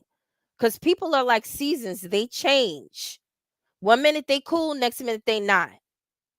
You could be cool with somebody today, and it's something that you do or something that you come across or some type of elevation in your life. This person could turn out to be your worst enemy. Why? Because they know a lot of information about you. So, all those things that you shared with that person over the years, they've gathered, and instead of them being grateful and happy for you, it turned into bitterness, into hate and envy inside of them.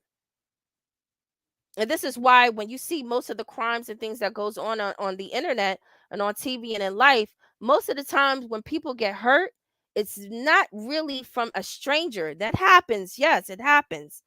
But the majority of time when people get hurt, it's most likely because it's somebody close to them that they know, somebody they confided in them, somebody that they told information to. And that other person, due to the fact that they were close to this person, they see their weak spots, they see their strong strengths. They pretty much they clock this person. So they know how this person ticks. So this person has the ability to take them out or to do something evil or vengeful to them because they were close to that person. So I want my privacy. I'm sorry I have to bring this up. I didn't really want to bring it up, but I would like to have my privacy. I would like to have my privacy. I'm on here on this channel, and whatever we do on this channel, I want it to stay on this channel. I don't want it trickling over into my other things. If I wanted you in my other affairs, I would invite you. It, you shouldn't be there. And it's a shame because now I have a social media account on the other thing that I'm about to delete that shit. I don't give a fuck. Look, the way I look at social media right now, I take it as a grain of salt. I don't get too attached to social media where I have to be, oh my God, I gotta log in and put up a post and make people feel good. Or no, fuck that. I don't got that attachment to social media like that. Because I know that social media is the devil's playground. And if you dance on this ground a little bit too much, it's gonna be a little chaotic. We've all seen it on social media. You guys are on YouTube, you know what time it is. You've seen people go up and you see people go down. You know there's a lot of people on social media who they're on social media, they're addicted to it. Let's keep it real. There's a lot of people who do social media and they so-called vloggers.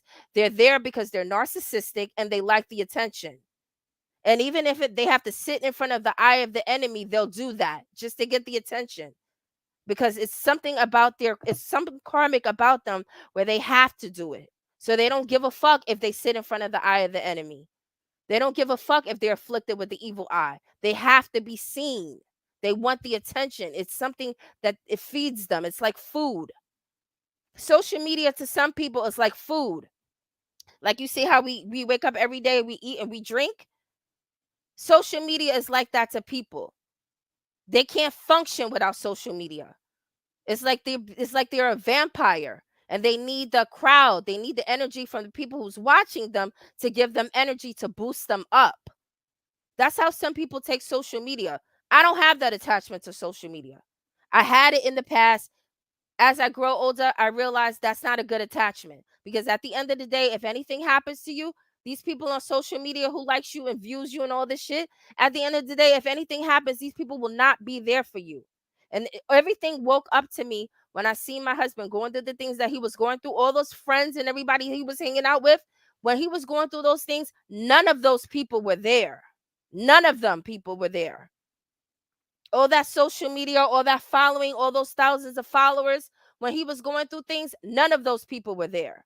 So that was the biggest wake up call for me when dealing with social media. So there's no attachment to me with social media. So again, I hate to even bring this up.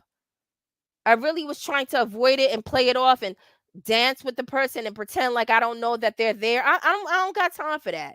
I know that you're there. I know that you're sneaking with the fake profiles. I don't like it. That account is fixing to get deleted.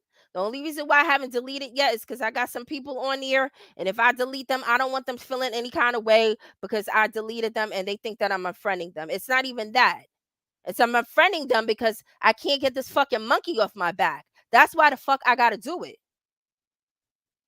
But anyway, let me hurry up and get up out of here.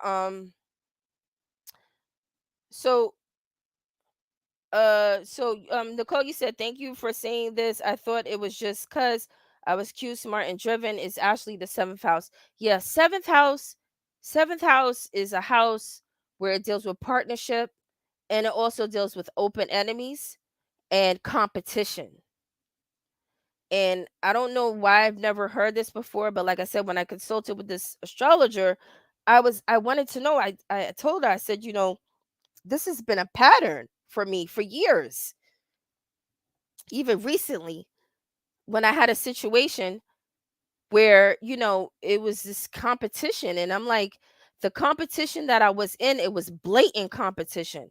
You know how some people they compete and they do it on the low and they try to act like they not in competition with the other person. No, this was blatant competition. This was blatant copying and pasting my shit and not giving a fuck. because this is competition and I don't like that shit. I'm not competing with you. I'm competing with myself. Okay? I'm not competing with you. I don't give a fuck what you do. I'm doing me. What I do, I'm doing for my family and for my legacy. I don't give a fuck what you do. This whole astrology, let me go ahead and put another thing up with their whole astrology thing. You could take the name and make it your own. I don't give a fuck. Take the astrology and kick rocks with it. I don't care. I'm doing this astrology to find out information for me. You're doing astrology for something different. There's no competition with me. I'm not competing with you. I don't care if 1,000 people come over here and you're trying to prove to yourself who got this and who got that. I don't give a fuck about it like that. I don't. And I'm sorry again that I even have to talk like this. I really didn't want to. But enough is enough already. It's obvious at this point and it's almost embarrassing. I'm just glad that, God didn't make me that way. And every one of us have different astrology charts, and every one of us have our own unique ways and unique things of doing this. And I'm glad that God, he blessed me with that, not to have that type of spirit, not to have that spirit of envy and competition and wanting to try to outbeat somebody. Fuck that.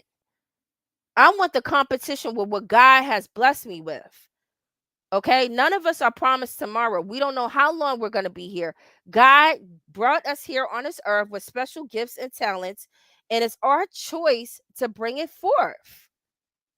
But see, the a reason why a lot of people in this life they don't do that is because they're so busy battling with this person, battling with that person, in competition, envy, jealousy, this, that. By the time you get through all those emotions and figuring it out, by the time you figure out all that, you fucking address your gifts, it might be too late. And you might be 80, 90 years old and shit. And all those things that you wanted to do in your younger years, you couldn't do because you was too busy battling another motherfucker around you. That's facts. That's what's happening in this life. Be so busy worried about this person, that person, who's doing it, who's doing that, trying to impress. And this whole social media thing with the whole 2022 and all this shit that we've been doing, that's another thing too. You know what I mean? So people they're so worried about orchestrating a movie scene to strangers to make themselves in a certain type of light, and it's not like that. So you're really fooling yourself at the end of the day. You know what I'm saying? You up here putting on this movie for all these strangers to give them off a false image and a false lifestyle of you, and that's not really you. Right there, you're wasting energy. You don't even realize it. You're not gonna realize until you get older and it's too late, or time has passed, and you're gonna sit down and be like, "Damn, yo, all that time I sat there trying to impress an enemy when I could have been doing something else." I don't have that attachment to social media. Okay. All that time you're sitting down trying to impress the enemy, and the enemy shouldn't be impressed. They should get less of you. You don't have any time to entertain an enemy. And that's what's on social media. It's a lot of enemies on social media. Social media is the devil's playground. There's a lot of popular people on social media. I don't have to drop names. We know who they are. And just like it comes with a big bag of good, it comes with a big bag of bad. That's what social media. It's a mixed bag of bullshit on here. A lot of good and a lot of bad. And if you want to come up here and dance in front of the eye of the enemy and sit in front of the evil eye and dance with the devil, you got to know that a lot of energy and time is going to be wasted dealing with social media. So anyway, let me hurry up and get up out of here. Um so yeah, INFJ World, you said the Scorpio moon, I've been burned way too many times. I'm cool being on my own now. I'm over trying to connect. I am too. I am too. When I was younger, even starting off this channel, I was a little younger when I started off this channel. Um, I did want to connect with people. You know what I'm saying? I wanted to make people happy, and I wanted to say the right words. I wanted to make people feel good so they would like me. This is what people do when you're on social media. When people come out on social media, they do things to make other people happy, and they're not even happy themselves. A lot of people who are on social media who do the vlogging and they're sharing their life, they're doing it to impress people, to make them feel good, and they themselves ain't feeling good. The other day I was watching some girl on social media, and I'm looking at this girl and I'm like, I'm looking at her and I'm looking at the different clips that she had, and I'm like, could you imagine that kind of life? To know that you're going into the supermarket and you have to place the camera in a certain way so they can see you working in the supermarket. And then you got to hold the camera so they could see you picking up the fruits. And then you have to hold the camera at the register, and then you're scanning, and then you got to hold the camera driving, and you got to hold the camera taking the big. What kind of life is that? What kind of life is that? All of that is being done for people. You ain't doing that for yourself. Because if you was doing that for yourself, you wouldn't have a camera in your hand. When I wake up and I do my daily things and I go throughout this life, I'm like imagining to myself, I'm like, damn, imagine if I was a vlogger or somebody. I would What kind of life would I have? I would always be worried about the camera and what little clips I can have. You're not even spending no quality time with your children or yourself living no life like that. So you're living your life for people. And that's what social media is when you live your life for people. You don't live your life for yourself no more. And sometimes social media could be like that where you get so caught up that you don't even realize that that's what's going on. So I don't have that connection with social media. And as far as with people, it's hard for me to call people friends. I have associates, I know people, but it's hard. It's hard with the things that I've went through for me to really sit down and say, you know what, this person is really my friend. I can't even say that after all the things that I've been through and I've seen other people go through. I'd be a fool to sit down and call somebody a friend. Only children do that. Kids do that. They have friends. But as they grow up in their life, kids have less and less friends. And then this is why I was saying the other day, this is why you see old people, they live alone with cats and dogs. Why do you think old people live alone with cats and dogs? Because over the course of life, they realize how people are, how human beings are. They're not to be trusted. I'm not saying everybody is mistrustworthy. There is some good people out there, but if you're gonna live your life lackadaisical, there's a good chance that you're gonna come across some things that could have been avoided if you were more aware about life. So connecting with people, yeah, I do it socially, but it ain't like that. I'll take my energy and focus on my kids or focus on something else. I'm not going to give my energy away. And due to the fact that I do know about energy, I'm definitely not giving my energy away like I used to. Sitting down and worrying about who's doing that, who's doing this, and all this other shit, I don't got that type of time. Energy is precious. Hopefully, I can come back on here and I can talk to you guys about energy. People don't even realize energy is like money. It's literally like money. Energy is gold. The energy that you have inside of you, it's like money. It's gold. And don't you know, every time you take energy and you focus on this person, you watch this person, you do this, you do that, you're taking away from yourself. The energy that you're focusing on somebody else, don't you know if you were to take that energy back from that person and focus on a project or focus on this or focus on that, you'll be surprised at how much shit you can get done. I tested that out for myself. I used to be so caught up in that person, this and that. And I was like, you know what? When that person betrayed me and backstabbed me, at first, of course, as a human being, you get hurt, you're upset. That's what naturally you're supposed to be as a human being. If you get hurt and backstabbed and betrayed, of course you're going to feel slighted and feel some type of way for a while. But I'm here to tell you, for those people who have betrayed me, if anybody's on here who has done that, who have betrayed me, I want to thank you for betraying me. I know it sounds crazy, but for anybody out there, if you are my enemy sitting on this line right now and you did some bullshit behind my back, I want to thank you for betraying me, because your betrayal helped me realize that I was putting my energy on the wrong motherfucking person and thing.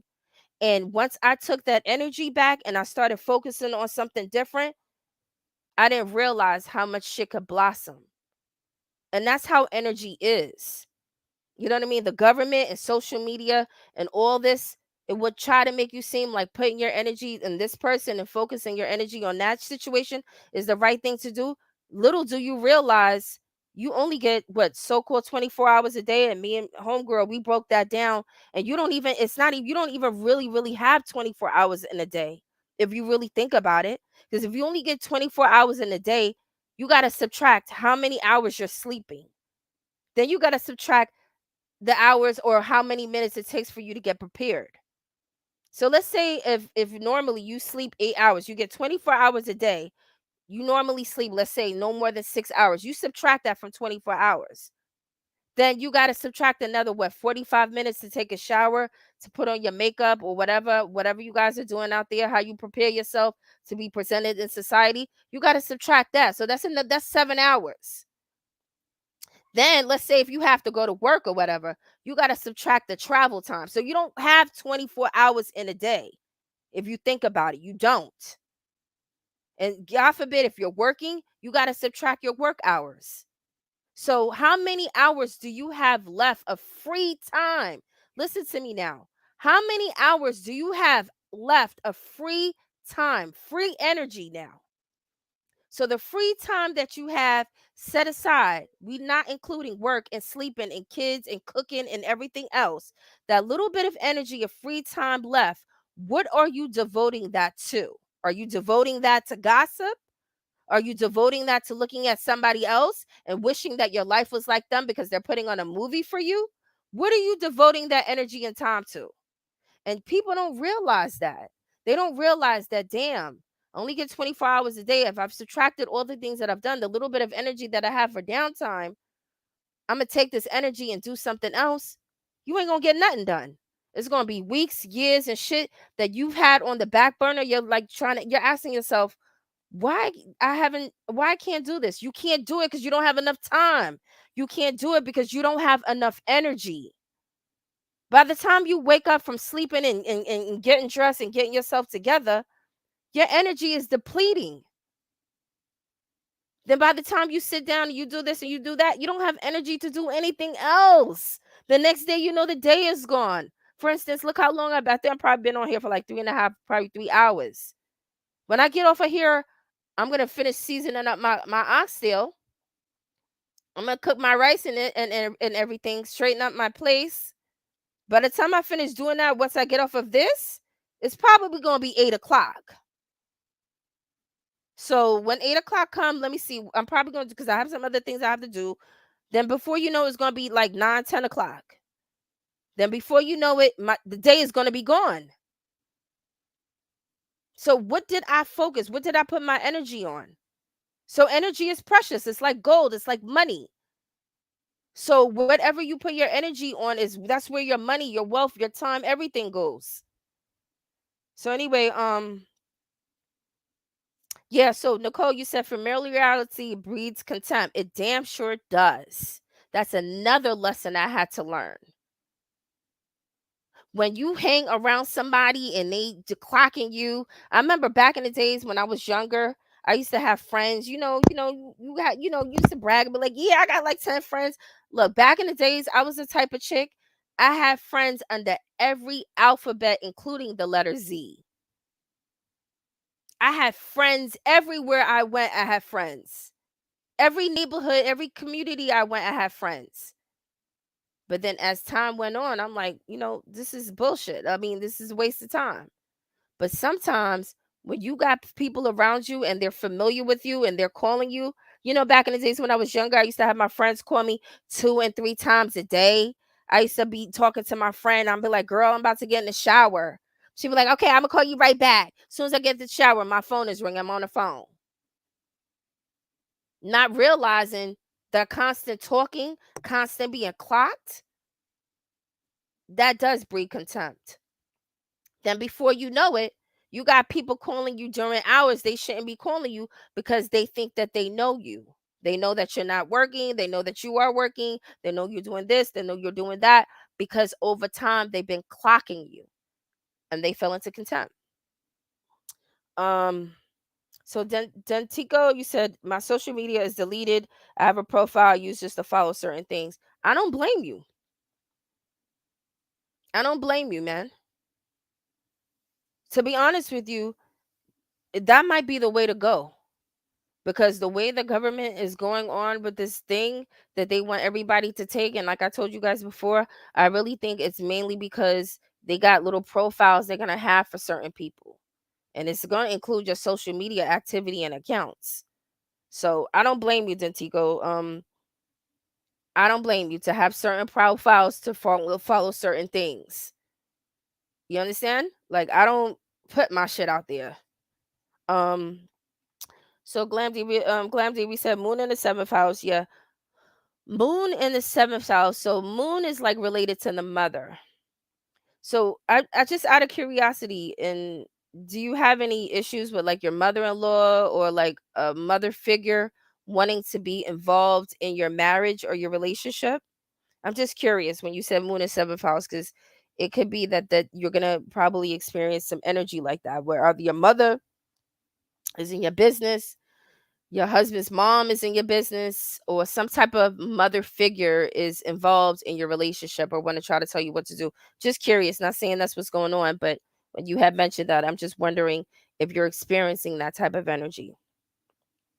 So, Dentico, well, that's good. Dentico, you said I realized long time ago, long time, that most people can't be trusted. Yeah. I mean, but again, you don't want to live your life not trusting people, you know what I mean? Because you do have to trust to a certain extent, especially if you're in an emergency situation, and a person can get you out that situation. You do want to have some type of level of trust. But overall, the way, life is moving, people have showed they have different agendas. So Glam Diva, and I'm about to get out of here. So Glam Diva, we said I keep people at distance. Every time someone gets close, they're competing and getting jealous. Yeah, that whole competing, the jealousy thing, that's just natural. Even babies become jealous. You can even see that, like if a baby has a new sibling, jealousy is a natural human thing. But the competition thing is really, really what gets to me. You know what I mean? I can't stand it. I really, really hate it. And that was the main reason why I said, fuck this channel. And I'll come on here whenever I feel like it. But I'm not going to put all my energy in this shit no more. Because the shit that I seen play out on social media, it was just too much for me. And I'm like, you know what? I'm not going to get involved in it. It's just, I could do something else. And I'm so fucking happy I did, because I didn't realize how much energy I was devoting to these certain things when I could have been doing something else. And again, for those people, for whoever out there that has betrayed me, I want to thank you so much for the betrayal. I know it sounds weird, but I'm grateful for the betrayal. I'm happy for the backstabbing. I'm happy for all of those things, because it's an open enemy. You revealed yourself in the agenda, and now I could work around it. It's worse when you're dealing with a secret enemy, because secret enemies are the 12th house. Guys out there, if you have 12th house, it'll be the same thing that I'm talking about, but it'll be secret and you won't know about it until it's too late. So be aware. Anybody out there that has 12th house, don't think that it's all hunky dory. It's the same thing. It's just a secret. So these are the types of people that you may come across that may be smiling in your face. As soon as you turn your back, they're backstabbing you. That's the difference between seventh house enemies and 12th house enemies. Seventh house is open enemies, where they think they're slick, but they're going to reveal themselves. Eventually, that's what seventh house, that's what open enemies means in astrology, is that the enemy will reveal themselves. They're going to come out, they're going to show themselves. They're going to show themselves. So they're going to reveal. They may not be revealing it now. Anybody out there who got seventh house in your chart and they're talking about open enemies, the enemy will reveal themselves. Eventually, they will, because they're going to grow impatient. They're going to grow angry, and they're probably going to do something that's going to reveal what their agenda is about. That is what open enemies means in astrology, versus the 12th house, where you're dealing with a person who probably won't reveal themselves. And they could be sitting right next to you, be a snake in your bed, like I said, be a friend, be somebody who you're confiding in, and you won't know that this person is a secret enemy until you're dealing with situations like prison or hospitalization. And then that's when you'll see the secret enemies come out. Usually, that's when the secret enemies come out when you're dealing with the 12th house, is when you're down on your luck, you're down on your back, you're in the hospital, or some type of situation where you're not as free. That's when you're going to see the enemies in the 12th house. That's when you're going to realize who's really there for you and who's really not, when you're in a situation like that dealing with the 12th house. Okay, so yeah, so let me get ready to go. So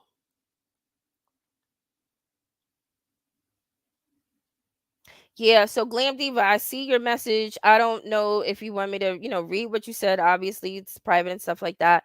But yeah, I think so. Yeah, like I was telling you about, that situation with the moon in the seventh house. That's the flavor. And this is why I love astrology so much, is because if you have these things in your chart, when you come across situations like this, instead of falling into depression, instead of feeling slighted and feeling, oh, woe is me, and coming down on yourself, this is the energy. For whatever reason, God has given you the responsibility to deal with, but He made you equipped enough to deal with that. But I feel that once you become aware of it, once you have the knowledge of these things, then in a way it gives you like power. You know what I mean? Because if you have knowledge of your enemies, or if you have knowledge of certain things, then yeah, not saying that you're not going to deal with things, but you can handle it a little bit more better, because you're not going to be slighted, because you know what time it is. Um okay, so okay, I guess this is it, and I'm going to get out of here. But last thing, you said my mom and I are both strong willed. I went a little further with my career than my mom did so in some ways, and I feel she really don't like me. Yeah, you know what? It's sad, but it's sad, and I think I brought this up before, and some people got offended, but the truth is, and again, I've said this before and people got offended, but the truth is that, some people are born out of the belly of the beast. Being born out of the belly of the beast means that the person who carried you in their belly for 9 months is your enemy. And you were born into the belly of the beast, and they gave birth to you. And now, instead of this person being your parent, they're in competition with you. They don't like you. They look at you as if you're a friend or an enemy. And it's kind of weird. You know what I mean? For people out there who deal with situations with their parents, where their parents act like they're your friends, that's kind of like a weird feeling to me. Like, stay in your place. First of all, you're my mother, you're my father, you're not my friend. We don't need to go and party and hang out and chill together.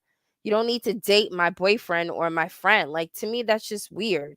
But sometimes that's what happens, is that your parent could be like your enemy. Isn't that disgusting? Like, you would think that a stranger in the street would be your enemy, and it's your own parent. It's your own mother, or somebody who you were born out the belly of the beast.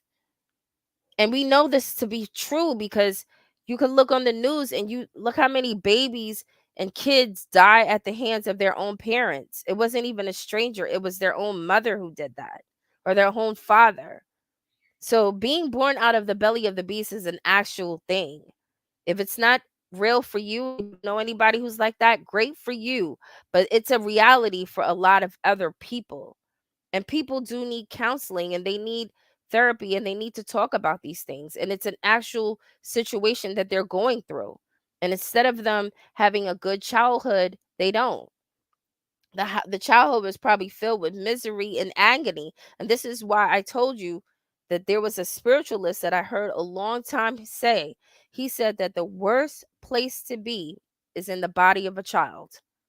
That's the worst place to be. Why? Because as a baby, you don't have the finances, the strength, or the control to get out of an abusive situation.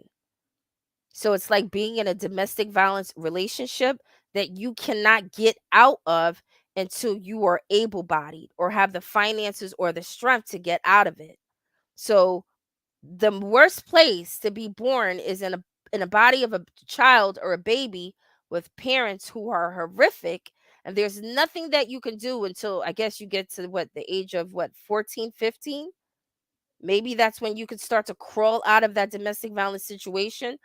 But what, 15 years of being around an abusive parent, you know what kind of child that person will grow up to be?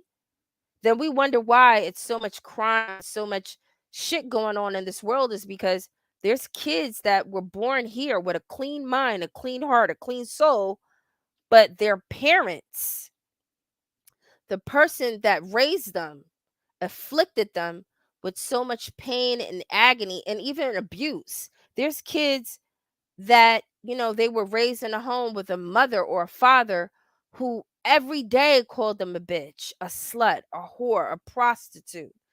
You know what I mean? A low life. There's kids that were raised in a home with parents who just said bad wishes about they weren't going to be shit. They're not going to, just talking down. And imagine as a child hearing that shit every single day until you're like 14, 15 or 16 or whatever, how old you are until you're able to get out that situation. So you have 18 years of fucking abuse. What kind of person do you think that person is going to be? They're not going to be good for society or anybody else.